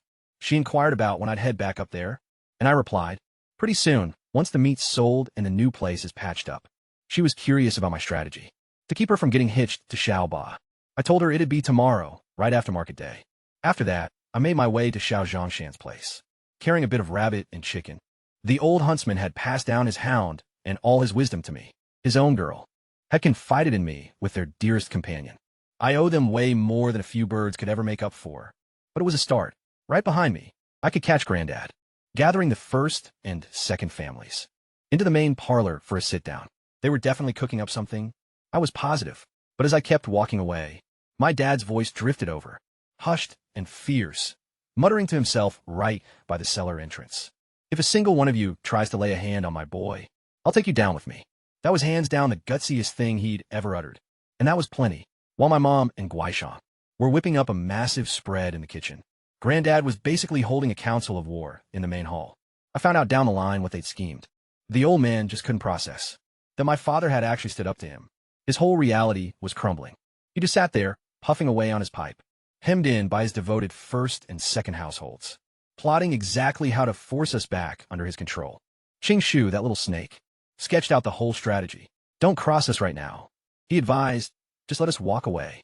We'd starve to death without fields to farm. No hunter can keep a family of 4 fed forever. Sooner or later, we'd be begging to come back. And that's when Grandpa could teach us a real lesson, and grab Xiao Guai's place on top of it. Even better if I kept trekking up that mountain. Eventually, I'd just die out there, leaving my dad without a son. No bargaining chips, completely helpless. They could walk all over him however they wanted. But Chin Shu had another trick up his sleeve. Arrange a marriage for me. If the bride's family demanded a massive dowry, I'd need cash, meaning way more hunting trips, which just meant more odds of dying on the peaks. Those people were straight up, trying to marry me off into an early grave. My second uncle's wife spoke right up, mentioning her niece back home was of age to wed. Grandpa ordered her to visit her relatives and lock the deal down. They were planning this like a tactical strike. Meanwhile, they had to sort out the chores again. Since my family was gone, nobody was left to do the actual farming. Second uncle's twins, who were loving their apprenticeship with the local woodworker, got yanked right back to working the fields. They complained, but Grandpa shut that down real quick. If you don't work, you don't eat. Just then, the scent of my mom's cooking came wafting right through the windows. Stir-fried chicken, making the entire main hall fall dead silent. Every last one of them, Grandpa, both of my uncles, their wives, and all three cousins just sat there swallowing their spit, with bellies rumbling, acting like it didn't bother them. It's only meat, Grandpa grumbled under his breath. I'm gonna buy some in town tomorrow. Yeah, right, old man. Yeah, right. Anyway, while heading over to Zhao Zhang's place, I actually crossed paths with him along the way. I warned him that his folks had until tomorrow at noon to pack up and get out. He just bristled and claimed he only lost our little scuffle earlier because De Zhuang and Air Zhuang were covering my back, and that if I tried pulling anything right then, he'd wreck me. I didn't even bother saying anything back, just brushed right past him. Meanwhile, back at their place, Xiao Guai figured he'd just play the squatter. He told his boy they weren't going anywhere. Like, where'd they even go? This land belonged to their ancestors. He wanted to see Li Qingshan try and evict them. It's not like the guy could murder them, right? As long as they dug their heels in. What could I really do about it? Then that whole awful family started ganging up on Naishan again. Xiao Guai pinned the blame on her for failing to trap me. In bed that afternoon, his wife chimed in, saying if Naishan had just played her part, that whole gambling debt would have been wiped clean. Zhao Chong straight up smacked the food bowl out her hands and ordered her out into the dark to do the wash, calling her a jinx and a total curse to the family.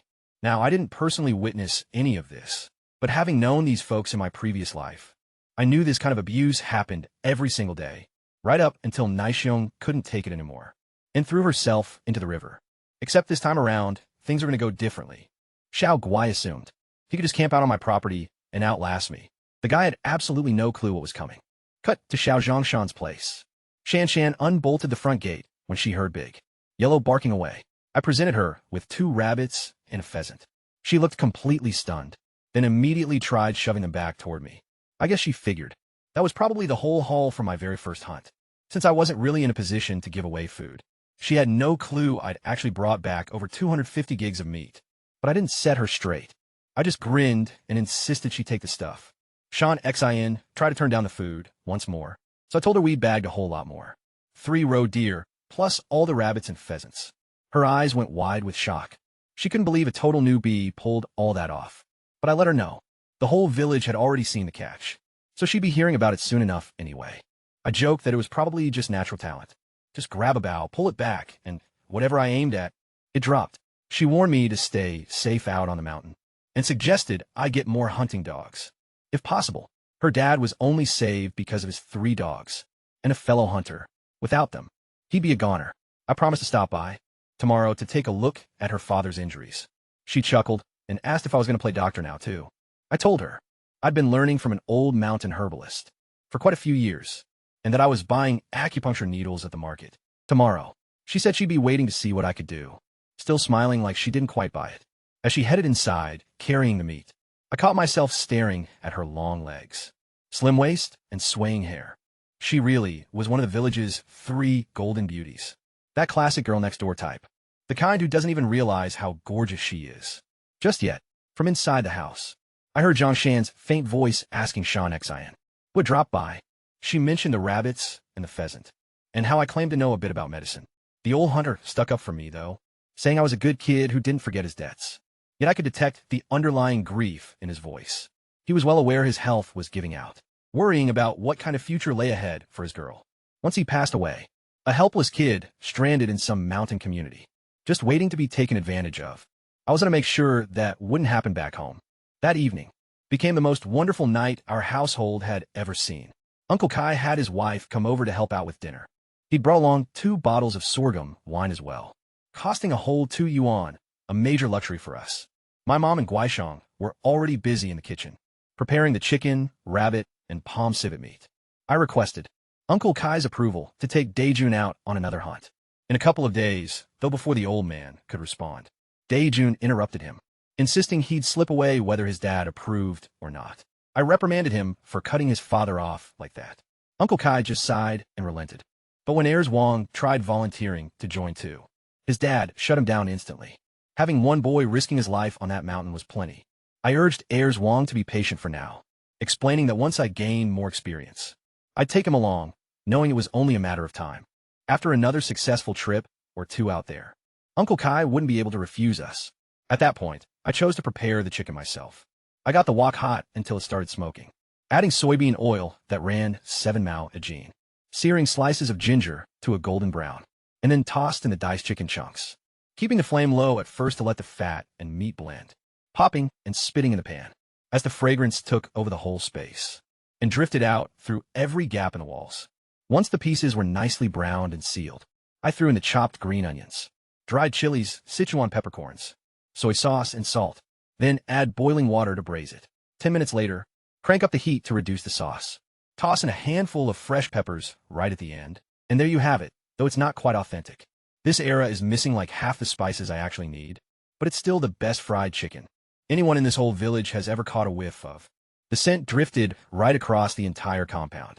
Over in grandfather's room, the old man kept pacing back and forth, swearing at us for wasting good meat instead of selling it, all while gulping down his own spit every 3 seconds. Then in first uncle's room, Ching Shu was whining because he wanted some meat. His dad sent his wife out to try and beg a little bit from us, but second uncle's wife beat her to the punch. She wandered right over to our dinner table, where that golden chicken and the braised rabbit were steaming away, her eyes practically beaming. She made some small talk, praising the dishes, obviously fishing for an invitation to have a bite. I just looked at her and said, "You'll never get to eat fried chicken anyway, so why ask so many questions?" She opened her mouth to snap back, but stopped. She actually started pondering it. Before marriage, she was just a money-losing daughter who was lucky to even get a seat at the table. And after marriage, even during big festivals, all the meat went to the men. The absolute best thing she'd ever tasted was lard, mixed with rice. Fried chicken? Not even once. She stood there for a long time, gazing at my mother, who was sitting right there with real meat on her plate, and I could literally see the gears turning in her head. It was as plain as day. If she'd only wed the third son, instead of the second aunt just stood there goggling at our dinner.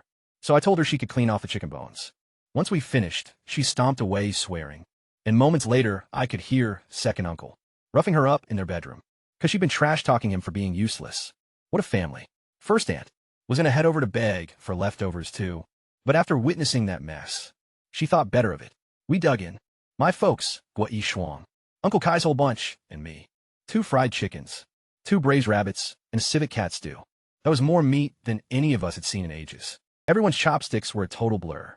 Yi Shuang was sitting right by me, but she kept eating like she always did, taking tiny, timid bites, and only reaching for the pickled veggies out of habit. Years of being at the bottom of the totem pole had conditioned her to avoid the good stuff. So I grabbed both chicken drumsticks and tossed them right in her bowl. "Eat up," I told her. She glanced up, her eyes full of warmth, and beamed. A genuine smile. Honestly, it might have been the first real one I'd ever seen from her. Once dinner was over, I told Zhuang to bring his wagon first thing tomorrow morning, since we were heading to town to sell the venison. I also had him drop off a bowl of rabbit stew over at Xiao Hongqi's place. His mom was poorly, and his wife had just given birth, so they probably had nothing to eat. I woke up before 2 in the morning, and Shuang and Shuang were already waiting by the gate. Using the wagon, we piled on all the meat from those 3 roe deer, over 150 gene, plus that raccoon dog, and headed off to the market, which was a good hour's walk. I'd already figured out my strategy for after we sold the meat. Grandpa and Dad would head into town to sort out the household registration split. My goal was to get 3 separate family registers. One for me, one for my folks, and another for Guisian. 3 distinct households meant 3 pieces of land, and 3 housing plots once the communes were established. I planned to grab the spots right by Xiao Guai's old property so I could link them all up together. We finally hit the market around 3:30. It was pitch black, but vendors were already setting up shop, and the earliest shoppers were starting to wander in. I displayed the roe deer meat right on the cart. "How much for this?" an old guy asked immediately. "Well, pork goes for 4 mao a gene right now," I replied, "and roe deer usually runs around 3 mao too. But see, my buddy here just had a newborn baby, so we're celebrating, just 3 mao flat." The old man tried to haggle a bit, so I gestured toward 2 separate piles. "This bunch here is female roe deer, 2 mao, but that pile over there is the buck. The male meat costs 3 mao, because it really boosts a guy's stamina, if you catch my drift." At that, his eyes widened. "For real? Does it actually work? Grab a gene of the buck meat, cook it up tonight, and see for yourself." He bought 2 gene right then and there. And honestly, it totally worked. These guys were getting by on nothing but corn, mush, and sweet potato broth day in and day out. Give them some real, solid protein, and their bodies would react to pretty much anything. I wasn't lying to him. I was just doing some marketing. The news spread like wildfire through the marketplace. Suddenly, every guy within earshot absolutely needed Some buck venison. 3 gene here. Give me 2 gene over there. And 1 gene for my neighbor, who asked me to grab some. The meat vanished in no time. By 5 o'clock, all 3 roe deer and the raccoon dog were completely sold out. We made 50 yuan total. I counted out 25 yuan and handed it over to Dewan. Here's your half. He shook his head so violently, I thought his neck might snap. Brother Sean, are you out of your mind? I didn't do anything up there besides haul the gear. I'm not taking half. I tried shoving the cash on him, but he just wouldn't budge. His dad had a talk with him last night and laid down the law. Dewan was to take just 10% of whatever we sold. No more. If Erzhan Wang tagged along next time, the 2 brothers would split a 20% share. His logic actually made sense. I was the one doing all the actual hunting. Daj Wang could be replaced by anyone willing to carry the meat. But no other hunter could bring in what I brought in. He took 5 yuan and stuffed the other 20 back into my palm. This is more than fair, he insisted.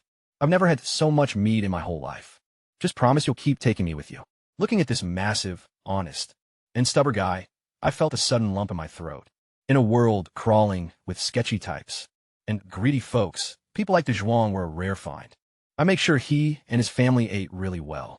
For a long time to come, with 45 yuan in my pocket, the mental shopping list I had was huge.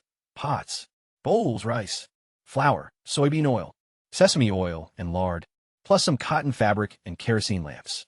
Mason jars, booze, vinegar, soy sauce, soap, and matches. Basically everything you need to build a home from scratch. I handed to Zhuang and Air Zhuang an extra $4, 2 each, so they could buy whatever they wanted. After that, we made our way to the local supply co-op to grab all the stuff I needed for the new place. Since the co-op wasn't going to open until 7:30, I figured we might as well grab some breakfast first. Right then, I ran straight into the absolute last folks I wanted to see. My granddad, oldest uncle, and Shinshu. They'd shown up early at the town office to finalize splitting up the household. The old man hadn't caught a wink of sleep all night, just tossing and turning, completely haunted by the scent of my fried chicken. That was still stuck in his head. He wanted me kicked out of the family as fast as possible, just to watch me starve and come begging to get back in. Shu was there too, registering for the countryside literacy classes, what my grandfather proudly called becoming an educated man. Little did any of them know, though, this exact program was the path I'd mapped out. For Wang Chunxiao, if she got good marks and scored a job teaching literacy for the village brigade, her social standing would shoot up enough that her dad could never force her to marry Zhao Ba. That was my whole plan to rescue her. We all ended up crowding into the same breakfast joint. The lady running, it was maybe 27 or 28, with a curvy frame and hair framing her face. She had this sort of mischievous charm, the kind of woman guys try not to gawk at. While totally gawking, I ordered a massive spread, 8 crullers, a dozen meat buns, and 8 bowls of congee. Every single head in the place whipped around. Air Zhuang's eyes went wide as saucers, and my dad started stressing over the bill, but I told him we were loaded now, so there wasn't any point in holding back anymore.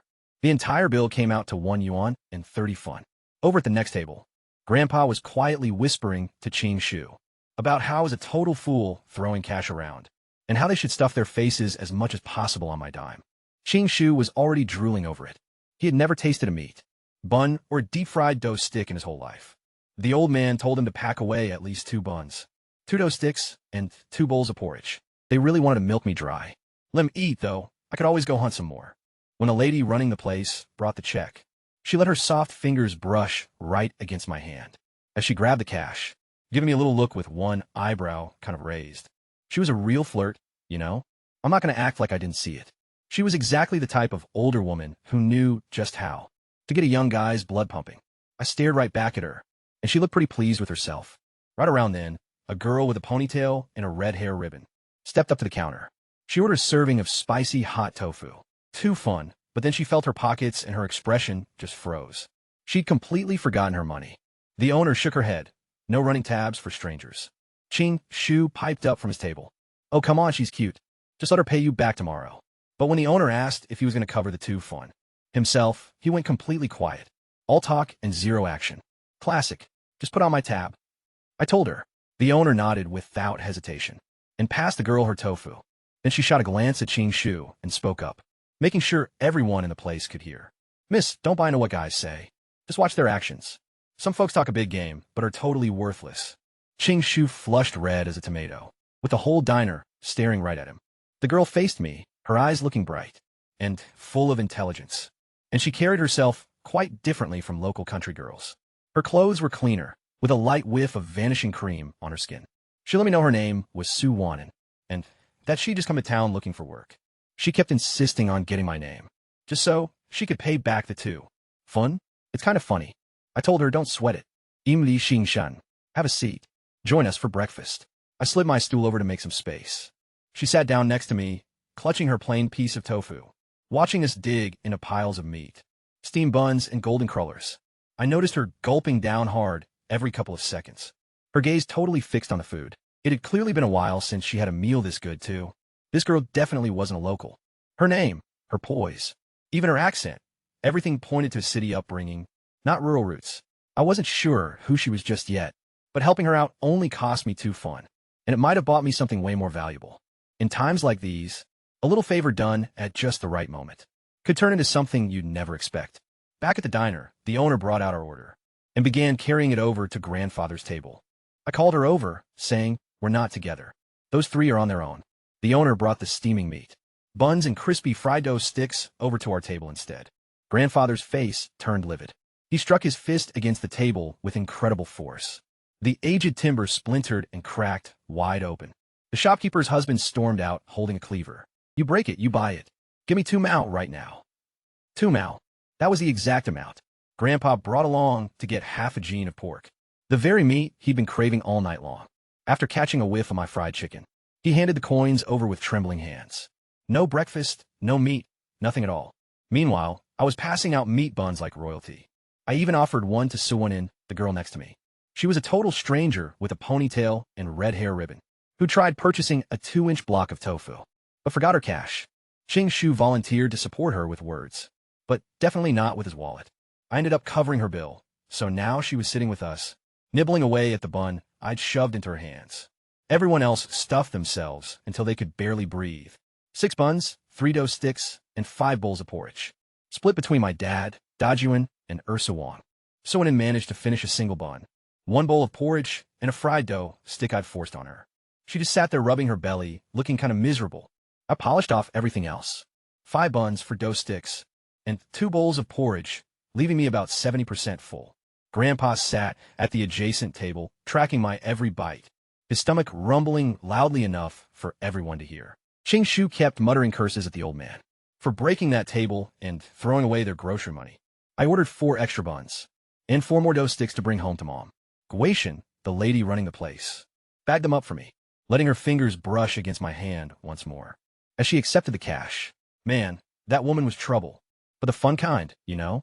Sue Wannen was employed at the local township supply co-op, which was exactly where I needed to go. She opened up the shop early just for me, kind of like a thank you for those 2 yuan.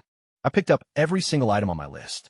A large iron wok, a small pot, soap and matches, plus some kerosene and pickling jars, sugar and alcohol, along with cooking oils and snacks, and 2 pairs of embroidered cloth shoes for my mom. Back in Guachin, costing 30 yuan total.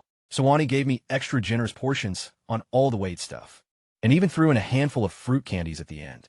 She also discreetly asked Dae-young behind my back if I had a partner or someone, but he told her no. While waiting around for the government office to open up, I slipped into the township clinic to get some acupuncture needles. That's where I ran into our village chief, Li Sheng Li, who was limping around in severe pain. It was an old war injury. A bullet had shattered his knee years ago, leaving him with a chronic ache that flared up all the time. The clinic's renowned, elderly Chinese physician, Dr. Hua, could only temporarily manage the discomfort using needles. The relief never lasted, though. Dr. Hua's granddaughter, a young female medic named Xiao Ting, was present as well when I offered to treat the chief. She literally laughed right in my face and said that her granddad was the most skilled living doctor in the entire area, noting that university graduates and city officials alike practically begged to study under him. She claimed that if he couldn't fix the issue, some random nobody from the village definitely couldn't. I just tuned her out and explained the chief's ailment, stating that bacteria introduced by the bullet had likely formed a biofilm, which caused the recurring inflammation. I handled dozens of cases just like this, with my Taoist master back in my past life. Identical injury, identical pattern, and the same remedy. Then I brought up Dr. Hua's formula. For Xiao Zhangshan, I told him using meat yellow vine as a catalyst was a pretty good call, But 2 of the herbs in his recipe were kinda useless.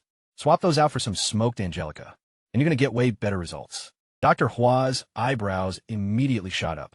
That tweak was spot on, and he knew it before anyone could even stop me. I grabbed 3 acupuncture needles and plunged them right into the chief's knee, pulsing pure yang energy straight through each one. The chief's eyes went totally wide. After a few minutes, I slipped the needles out and told him to try walking. He got up and took a step, then another one. His expression shifted from pure doubt to total disbelief. "It doesn't hurt," he muttered. "The pain is completely gone." Dr. Hua just stared at me over his glasses. He asked me who my teacher was, so I told him it was an old Taoist up in the mountains. Right then and there, he offered to take me on as his apprentice. He said that invite would stand for the rest of his life. His granddaughter's jaw literally hit the floor, and the young male physician standing close by turned green with envy.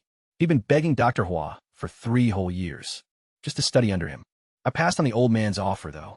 I had zero interest in being anyone's student again, but I really did need some needles. Dr. Hua reached into his desk drawer and pulled out, not just the basic steel needles I'd requested, but a full set of silver acupuncture needles. His ultimate family heirloom collection. A set of 15 specially crafted needles. Since silver channels pure yang energy way better than steel. With these, I could trim the chief's recovery time down from 3 months to 2. He gave them to me free of charge, making his granddaughter nearly pass out. I thanked the old doc, promised the chief he'd be fully recovered within 2 months, and made my way to the government office. By 9 a.m., the household division was wrapped up. My father's name was officially off. Grandfather's registration registry. We were finally free. On the stroll back home, grandfather gripped his newly thinned-down family book, muttering threats under his breath. Ching Shui kept eyeing the groceries on my cart, starving and bitter, but way too scared to pull anything. After spotting me practicing my forms that morning, when we finally made it to the Lee compound, the whole family, grandmother, both of my aunts and the twins, were all lingering by the gate, looking super eager. "Where's the meat?" grandmother demanded. Ching Shui had to break it to them. That grandfather had smashed a table and blown the meat money on the damage. The expressions on their faces were pure devastation. Their last shot at having a taste of meat ruined, just because the old man couldn't check his temper. Right then, I strolled right past them, toting a paper package that was already filling the air with the rich fragrance of pork and pastry. "Mom, come here. Sean, come grab some of these meat buns," I shouted out. The delicious scent wafted right into their noses. Every single person in that household just stared as I passed those plump, warm buns over to my mother and sister-in-law. I could see them gulping, swallowing dry. I passed Guaishang a hot meat bun, but she tried giving it back, saying it cost way too much, and that I should have it instead, since I needed my strength for hunting. I forced it into her hands, telling her I'd grab a bite at the market already, so this was for her and Mom. As she took a bite, I saw her face light up. She'd never had a meat bun her entire life. Then I brought out a jar of yellow peach preserves, opened up the jar, and held it up to her mouth. She almost dropped her bun from the shock. She'd only ever heard people talk about Kent peaches, never imagining she'd actually get to taste them. Across the courtyard, grandfather's whole family stood there, staring at us like a pack of starving wolves. They'd been counting on grandfather, bringing home half a gene of pork today, but he'd thrown away their 2 mao when he smashed that breakfast table. Now, they had absolutely nothing, and the scent of our food was wafting straight toward them. First Uncle's wife was the first to snap. She suddenly burst into tears and started scratching at her husband's face, screaming about how worthless he was. "Look at them having meat buns and peach preserves. What have you ever provided for me?" Second Uncle's wife boiled over next, flying at her own husband, while calling for her twin boys to help pin him down. The entire yard turned into total chaos. Grandfather tried breaking it up with a shoe, but his own sons lashed out at him, blaming him for wasting the money for the meat. Both uncles, both aunts, the twins, grandmother, just everyone yelling, clawing, and shoving. People from all over came rushing out. A few just to gawk, others acting like they cared. Right around then, scarred Annie rocked up pulling her grandkid along, who just threw himself on the ground, wailing that he wanted a meat bun. She marched straight to Guaishang and demanded one. I cut in before Guaishang could even speak, telling the old lady that if she wanted food, she should send her daughter-in-law over to hang out with me for a couple of nights. That shut her mouth real quick. We threw all our stuff onto the wagon, our few things plus the goods from the co-op, and walked out of the Lee family estate for good. Behind us, Granddad was yelling that we'd be begging to come back soon. Ching Shu was bragging about his new plant job in the city. swearing he'd buy Granddad meat buns every single day. The bystanders all thought we were totally finished, wasting cash on buns and canned peaches and stuff. Such absolute idiots, though one person did defend us. This lady named Rashawa, a single mother raising her kid alone. She softly muttered that it was our money to blow. The other women pounced on her immediately, mocking her for being kind of lonely at night and looking for a guy, so she blushed and ran off. We finally made it to Xiao Guai's place, but the door was bolted from the inside. They hadn't cleared out, not a single box was packed. They hadn't made a single move toward leaving. Xiao Guai was just crouching in there like a toad, betting that I couldn't do a damn thing about it. Was I going to kill him? Obviously not.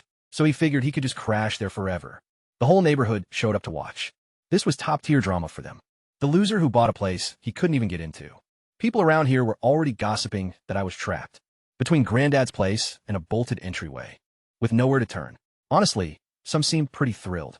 My dad's expression turned totally pale with anxiety. Guixiang nudged my arm and mentioned it didn't count, saying she'd tag along anywhere, even to those old, derelict sentry posts right at the edge of town. Just then, Grandfather and Qing Shui wandered up from behind, grinning from ear to ear. What's the matter, Qing Shan? Locked out of your own place. Xiao Guai's wife had been asking if this plan would actually work, and he told her they had zero to lose anyway, since they were pretty much at rock bottom already. Like, what was I going to do, kill them or something? I just stood there staring at that locked entrance, listening to the whole neighborhood waiting for me to fail. Literally, everyone expected me to just fall apart. They had absolutely no clue what was coming next. I booted the door down in a single strike. The deadbolt snapped right off, and the entrance burst wide open. The crowd standing behind me gasped. Xiao Guai's face went completely white the moment he saw me walking straight into his yard. Like I owned the property, which, I did. Get out of my house, I demanded. He tried to act tough and ordered his boy to take me on. Big mistake. I thrashed both of them until they couldn't even stand, then hauled them out the main gate like a couple of dead dogs, and dumped them right in the dirt. Xiao Guai's wife came rushing out right behind them, weeping and dropping to her knees in the street, shouting about how heartless I was being. The onlookers started tisk-skiing. He shouldn't resort to violence like that. They're neighbors. That's just way too far. I whipped out the official land deed and property deed, the actual one with my name written on it, properly authorized by the local township authorities, and held it up for the entire crowd to see. I'm the legal owner of this place. The state officially authorized the deed. So if you're claiming I stole Xiao Guai's home, you're kind of saying the authorities helped me do it, basically calling the government a bunch of crooks. Want to try explaining that to the Bureau of Public Security? Complete dead silence fell over everyone back then. Blaming the state for doing something crooked was the one line nobody ever dared to cross. All the locals who'd been feeling bad for Xiao Guai instantly flipped their stance, saying he's right, The whole property deal was totally legit. Xiao Guai, you're just a squatter breaking the law now. Seriously, how bold can you get? De Zhuang and Air Zhuang just dumped all of Xiao Guai's gear straight onto the street. Cookware and dishes, seats and bedding. Everything was just left rotting in the dirt. The family had no choice but to pack up their stuff and trudge away, heading for the abandoned security huts at the edge of town. Even through that, they took out their anger on Naixiang, forcing her to haul away more stuff than the rest, calling her a jinx, blaming her for all their bad luck. Zhaochang was already plotting to marry her off to some random guy just for the dowry cash, and then blow all the money gambling. The messed up part was, Xiao Guai and his wife actually thought it was brilliant. Naixiang caught every single word, and I could just picture her face, those heartbroken eyes pooling with tears. That tiny bit of hope I'd managed to give her, shattering completely under her family's sheer cruelty. She ended up shoved into the tiniest cabin, the one that was originally meant for watchdogs. Maybe 3 or 4 square meters max. Literally a kennel. We moved in and sorted out the space. I claimed the main east-facing bedroom. Auspicious purple energy from the east, right? The prime spot. My parents got another room. Guixiang took another place Xiao Guai built for his 2 boys. So there was plenty of room for the 4 of us. I gave a knock on Guixiang's door. She was busy straightening up her place, and the air had this faint scent of her, all clean and feminine. I passed her 2 pairs of embroidered cloth shoes, the kind with floral stitching on top, like what only the village secretary's wife wore. Her eyes widened, welling up with tears. Are these for me? I knelt down and pulled those ugly, second-hand shoes right off her feet. Those things used to be First Aunt's old cast-offs. That woman had swiped Guixiang's Real pair and stuck her with these raggedy ones instead. That kind of petty bullying had been happening to Guixiang for years, but not anymore. She slipped right into the new shoes. A perfect fit.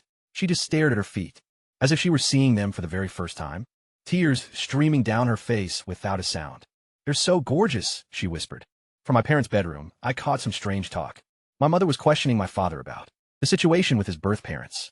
Should we tell him? My dad let out a heavy sigh. Not just yet. Let's give it a bit more time. My biological parents? I kept that to myself. There was definitely a secret about my background that I didn't even know about in my past life. While heading out to visit Zhao Zhongshan, a woman's voice called out from a tight alleyway. It was Rashua, the widow who had defended me earlier. She was the lone city-raised woman in this village, fair-skinned and with delicate features, raising a daughter all by herself after her husband passed. Life had been incredibly harsh on her. The local women picked on her for being an outsider, and she had nobody to stick up for her. Right then, she was just standing back in the shadows, tears leaving wet tracks all down her face, clutching a broken bowl with both of her hands. She dropped straight to her knees right there in front of me. "Ching Shan, please, just give me a single bowl of meat." She hesitated for a second, then forced out the words, like it kind of cost her absolutely everything she had left. "I'm going to spend the whole night with you, I swear. Get up. What do you think you're doing?" I caught her by the arms and hauled her back up. The second I grabbed her, I realized just how frail she really was. Nothing but pure bone underneath those baggy sleeves. This poor woman had clearly been starving for a long time. She completely broke down against my chest, crying, "Ching Shan, please. My little girl, Chower, is literally dying. She's honestly never had a single good day in her whole life. All she wants before she passes is just one bowl of meat. I'll do whatever, anything you want from me." I asked her what was going on with her daughter, and she told me the girl had gotten terribly sick and wasn't going to make it through much longer. She was doing totally fine not that long ago. "Just wait here. I'll be right back, and then I'm going to head over to your place with you." Her face turned bright red. She figured I was looking to get my payment.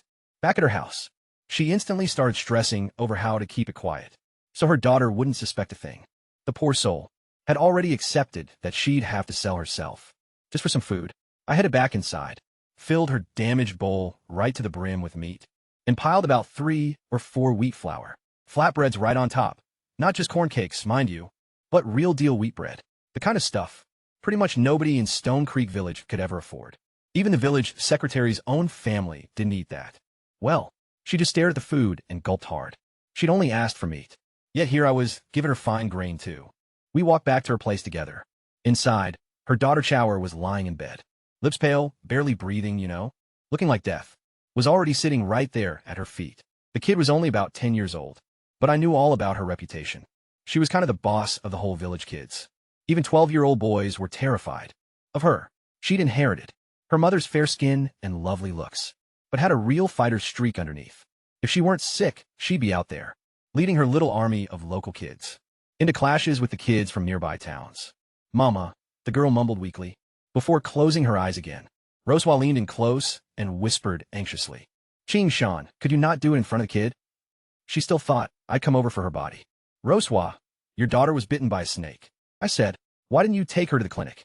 Her face completely froze in shock. "What? A snake bite?" She never told me stuff like that. She just had a fever, so I bought some fever meds from the local clinic. It hadn't helped. I took Chow's wrist to check her pulse. Then I slipped off her sock. Sure enough, the sole of her foot was swollen black. The venom was already coursing through her veins.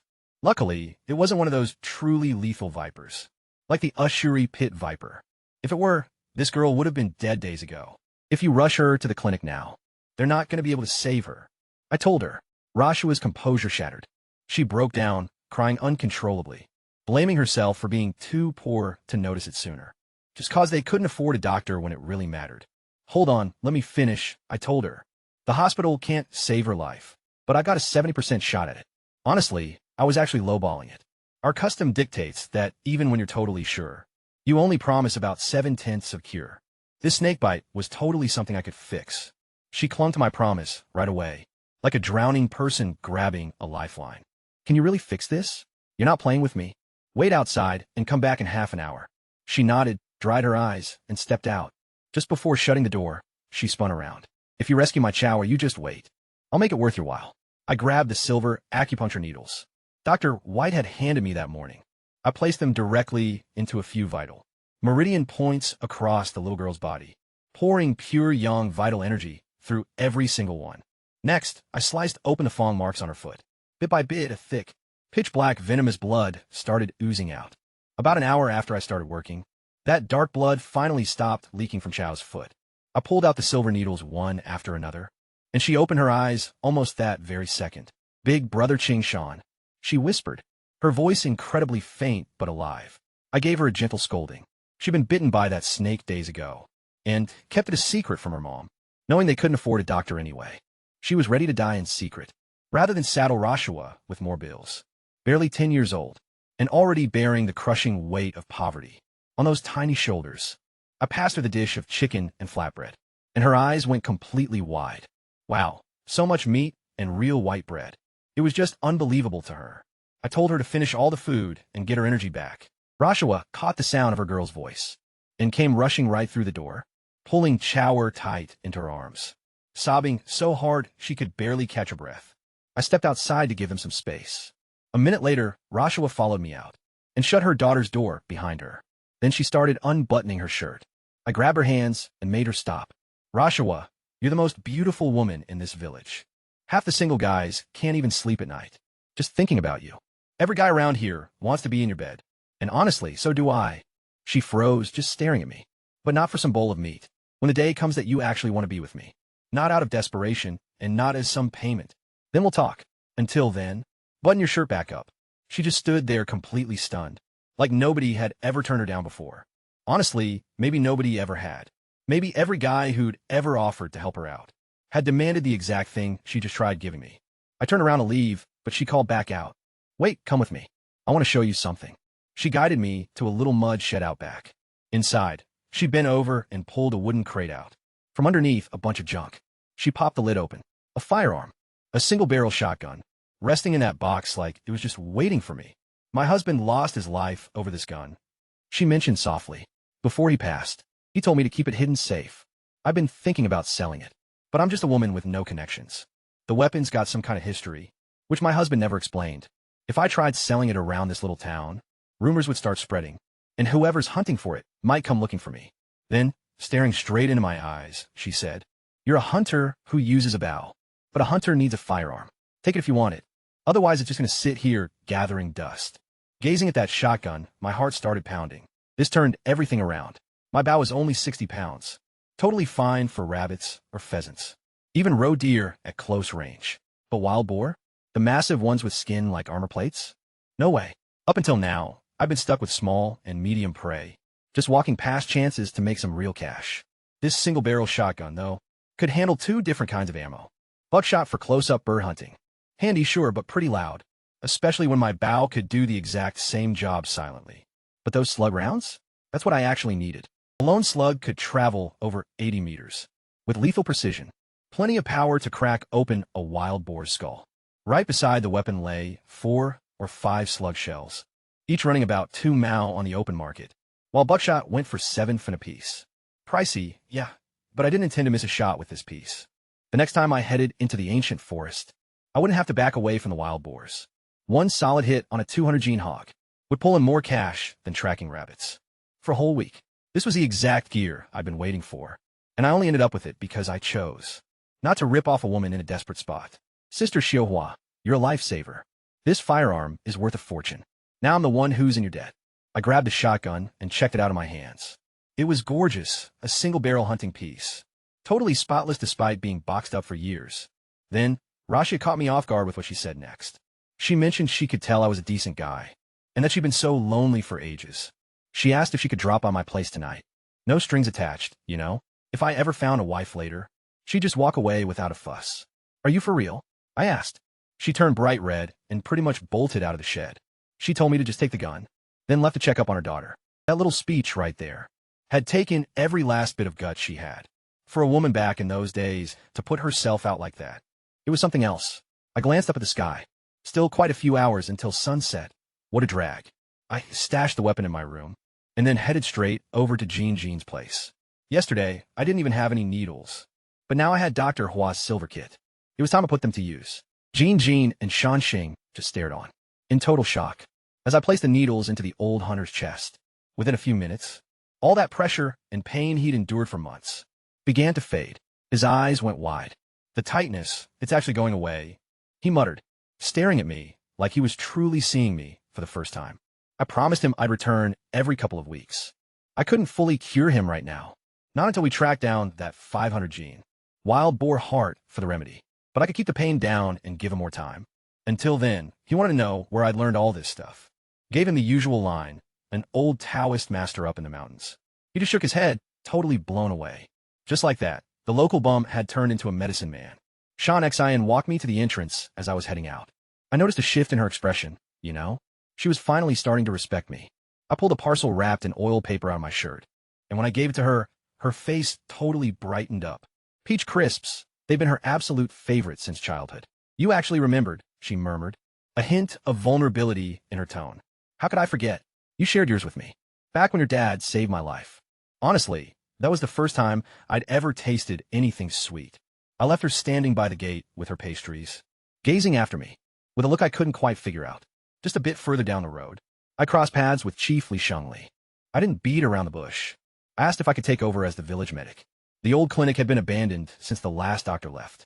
With what I could do, I could heal the locals and do some real good. He agreed right then and there without a second thought. He said I was the most capable guy in the whole area and tossed me the clinic keys on the spot. He also warned me to stay safe on my next hunt, saying I was too important to lose out in the wild. So keys in my pocket, firearm in my room, and acupuncture needles in my bag. Everything was kind of falling into place. I still had a couple of errands to run, though. First, deliver some mung bean treats and sweet rice snacks over to Naisheng. The poor woman was basically living in a shack now, and I needed to see how she was doing. After that, I just wait until dark for Roashuet to drop by. By tomorrow morning, I'm going to head back up the mountain with my new weapon. This time around, I wasn't just out tracking rabbits. My thoughts were already spinning with all kinds of plans. Buying brand new outfits from Mombak and Guaishan. And I'd even spotted this beautiful dress at the co-op that I knew would look absolutely perfect on my sister-in-law. I wanted to remodel the house and excavate down to the underground palace. Then claim some extra land plots by training hunting dogs to construct something truly lasting. But first, Naisheng. That woman had literally been my savior in my past life. She gave herself to me completely, right before uttering her final words and wading into the river. In this life, I was gonna drag her out of that misery before it could swallow her up again. Grabbing the treats I bought, I made my way out toward the edge of the village, where the old guard shacks stood looking like abandoned tombs. I was heading over to those guard shacks, carrying the snacks for Nishong when the sound hit me, the sharp, brutal crack of a hand striking flesh, followed by heavy sobbing. I immediately quickened my pace, peering through the narrow gaps between the huts. The whole scene came into view. Naixiang was curled up tightly on the dirt, while Zhao Chong relentlessly kicked and punched her, treating her like a literal sack of grain. Meanwhile, his parents just sat at their small table, sipping on their sweet potato porridge, just watching the whole thing like it was some free show. A couple of neighbors had stopped to stare, but the moment Zhao Chong started screaming at them to stay out of his business, they quickly backed away. After all, Naixiang was just a stranger, so she wasn't their problem. Now, here's how things had gotten to this point. Zhao Chong, that good-for-nothing gambling addict, had cooked up a brand new plot. There lived an old bachelor in our village known as Blind Zhao, a guy who was probably about 3 years older than Zhao Guai himself. He had lost one of his eyes back when he was young. Plus, no woman would ever agree to marry him. Going through decades alone had made him kind of strange. He used to follow women all around the village, just grinning at them, and he never bathed. His house reeked so badly, that the neighbors came over to chew him out daily. But a lifetime of hoarding cash with nobody to spend it on meant that Xiao the Blind actually had money. Zhao Chong was planning to sell Naixiang to this guy as a bride, pocket the dowry, and gamble it all away. The moment Naixiang caught wind of their scheme, she refused, begging them not to force her into marrying that man. Zhao Chong's response was to just beat her. She completely stopped fighting back. I could tell by the way she was just lying there, not even trying to shield herself anymore. Without even flinching, she made up her mind. I recognized that awful sense of calm. In my previous life, this was exactly how it went down. The physical abuse, the utter despair. And then one night, she's going to walk to the deep river outside the village and just let the current sweep her away. She was already mapping it out tonight. Most likely, she concluded that her life wasn't worth living anymore. She'd been raised in a household where girls were seen as worthless. Her brother thrashed her, and she wasn't permitted to strike back. She ate last, did the most chores, and got absolutely nothing in return. She had thought marriage would be her way out. Instead, she ended up a widow on her very wedding day. spending 3 long years being labeled a curse. And now they wanted to trade her off to a repulsive old man, just so her brother-in-law could squander the cash. At some betting table. No more. She was thinking, the river is deep. It'll be over quickly. I stood right there, watching Zhao Chong's fists slam down on her, repeatedly, and something inside of me snapped so violently that I could practically hear it, my teeth grinding together, until they almost snapped. Ditching the mung bean cakes and sticky rice strips, I sprinted right at him. I went after Zhao Chong like an enraged bull. Zhao Chong, you're dead. I bellowed. He spun around and saw me rushing him, his face turning pale. He'd tasted my fist before, and knew exactly what was coming. Throwing his hands up, he stammered. Don't hit me. Don't hit me. Too late. My boot slammed right in his chest and sent him flying back. Over 100 Gene of a man went sailing through the air and crashed into the dirt. The onlookers from the village just couldn't believe their eyes. Before he could even let out a shriek, I was already on top of him, unleashing a storm of nonstop punches. Help! Murder! Dad, save me! He wailed. Old Xiao Guai rushed over, grabbing my arm and screaming at me to quit beating his precious son. I snapped back at him. You old bastard. You dare touch me? I clocked him right in the eye, then hit him again and again until he dropped, howling, rolling in the dirt while begging for the village chief. Then the mother came charging in, claws out, figuring I wouldn't dare strike a woman. Well, she guessed wrong. I grabbed her wrist and slapped her right across the face. She just stared at me, stunned. Nobody had ever done stuff like that to her, so I slapped the other side, too. She mumbled something about how I shouldn't hit a woman. I smacked her again. You call yourself a woman? I snarled. You just sat there watching your gambler son beat his sister-in-law to death, and you did nothing. You're no woman. You're an animal. I didn't stop until her face was totally bruised, and blood was coming from her mouth. Her husband and kid just cringed behind her, too terrified to even make another move. The only thing they knew how to do was push weaker folks around, but now they were the helpless ones. The local villagers just stood there watching silently. Not a single person stepped up to help Zhao Chong's family. I mean, he'd literally just threatened to beat up anyone who jumped in, so now he was pretty much getting what was coming to him. Honestly, a few of them were probably loving it. Down on the ground, right behind me, Nishang was taking it all in too. I could totally feel her staring at my back. Just a moment ago, she was actually planning to drown herself tonight. But now she was witnessing something she'd never seen in her life. Someone standing up for her. Not because they wanted to get something out of her, but simply because they were genuinely furious about the way she was being treated. I grabbed Xiao Chong right by his collar and hauled him over toward Naixiang. Tell her you're sorry right now. He started squirming. Apologize to that jinx? That's gonna wreck my luck. I smacked him so hard that his head whipped to the side. Li Qingshan, cut this out immediately. The village chief, Li Shengli, came rushing over. He'd caught wind of the uproar from the edge of town. One quick glance at Naixiang covered in cuts on the dirt offered him every detail. He needed to figure out what triggered the whole mess. Still, he had to maintain control. Xiao Guai rushed to get behind the chief, kind of like a school kid hiding behind a teacher, pointing a finger at me and crying about attempted murder. The chief glared over at me with a stern expression. What's going on here? Why are you guys brawling? I let go of Xiao Chong and took a step back, showing the chief some respect since he definitely earned it. And I had no intention of making him look weak. Right in front of the village headman, I declared this isn't on me. Zhao Chong was thrashing Naixiang within an inch of her life, just because she wouldn't let them sell her off to Zhao, that blind guy, to be his bride. Her own flesh and blood treating her like livestock. I approached and noticed her on the dirt getting kicked around. So I totally snapped. I stared at the three of them, battered, bleeding, and shaking. I'm only backing off on account of you, Chief, otherwise I wouldn't be done with them yet. I laid out the whole situation to the village head, explaining how Xiao Chong had been brutalizing Naixiang since she refused to be auctioned off to Xiao. The blind man, as a wife, Li Shanli, was absolutely livid. He confronted Zhao Chong and started chewing him out. While the chief was handling those guys, I stepped over to Naixiang and helped her up from the ground. She barely weighed a thing, maybe 70 Gene, just skin and bones covered in black and blue marks. I could have easily hoisted her up with just one hand. A delicate, gentle aroma of a woman drifted from her as I guided her over to a seat, keeping my backside toward the onlookers. I secretly popped a bit of mung bean pastry in her mouth. It caught her off guard. The sugary flavor hit her tongue, and I detected a subtle shift right in her gaze, almost like a window opening up inside a pitch-black room. Just a moment ago, she'd been intending to go drown herself. Yet here, she was savoring green bean cake and gripping my wrist like she was never going to let it go. I clasped her tiny hand behind my back, tucking it into mine, and she didn't try to pull away. Her fingers were quivering, but they felt warm. Neither of us uttered a single word about it, and nobody among the onlookers noticed. Right then, Xiao Guai began spinning his tall tales to the chief, insisting they were merely trying to assist Naixiang by finding her a new spouse since she brought bad luck. She claimed Zhao Chong just gave her a little scare, nothing really serious, and that I was the one who jumped him first. The locals backed his story, not because they actually believed him, but because they missed how it all started. We only caught Zhao Chong hitting Wang Naixiang, and then Li Qishuang laying into everyone else. Kinda hard to tell who's in the right. Just then, Naixiang spoke up from behind me, her voice barely even a whisper. They wanted to force me to marry Blind Xiao. I said no, so they beat me up. Blind Xiao, literally everyone in the village knew that guy.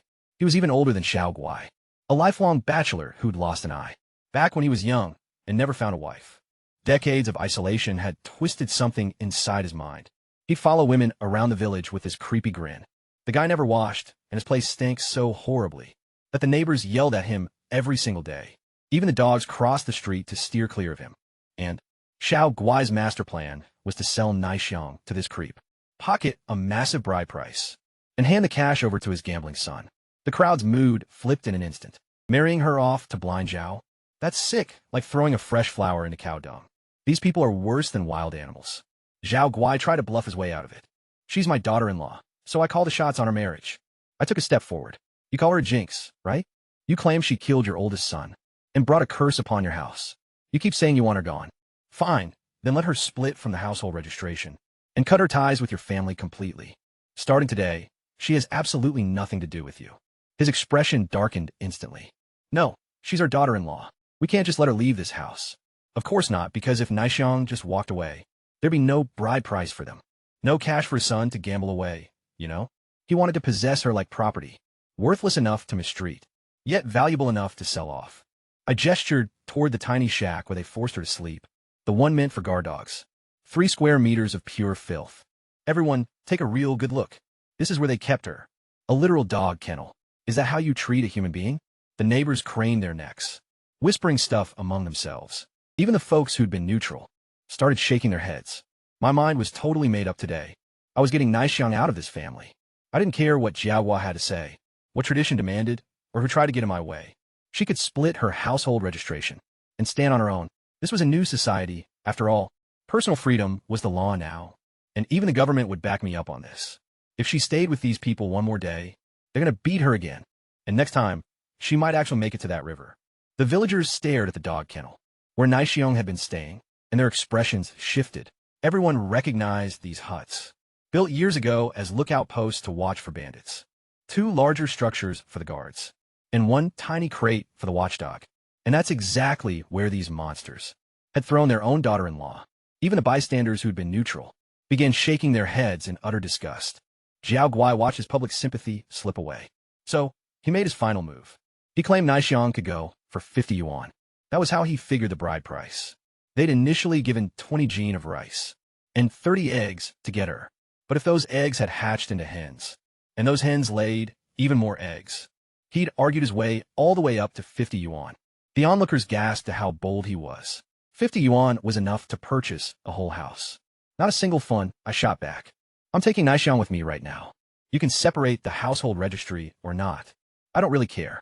But if I ever catch you touching her again, you'll deal with me. And if that doesn't work, we'll bring this to the town's women's federation. You know what they do to guys who force women into marriages? They throw you in jail. The chief backed me up, telling Zhao Guai straight up, force Naixiang to marry again, and you're going to prison. All the color left Zhao Guai's face. He stared at the chief, like a stray dog that had just been beaten. I packed up Naixiang's things, her flimsy quilt, her couple pieces of clothing, and took her hand so we could leave. But the villagers started whispering right away. A single bachelor walking off with another family's widowed daughter-in-law. The rumors would write themselves. Secret hookups out in the rain, messing around in the cornfields.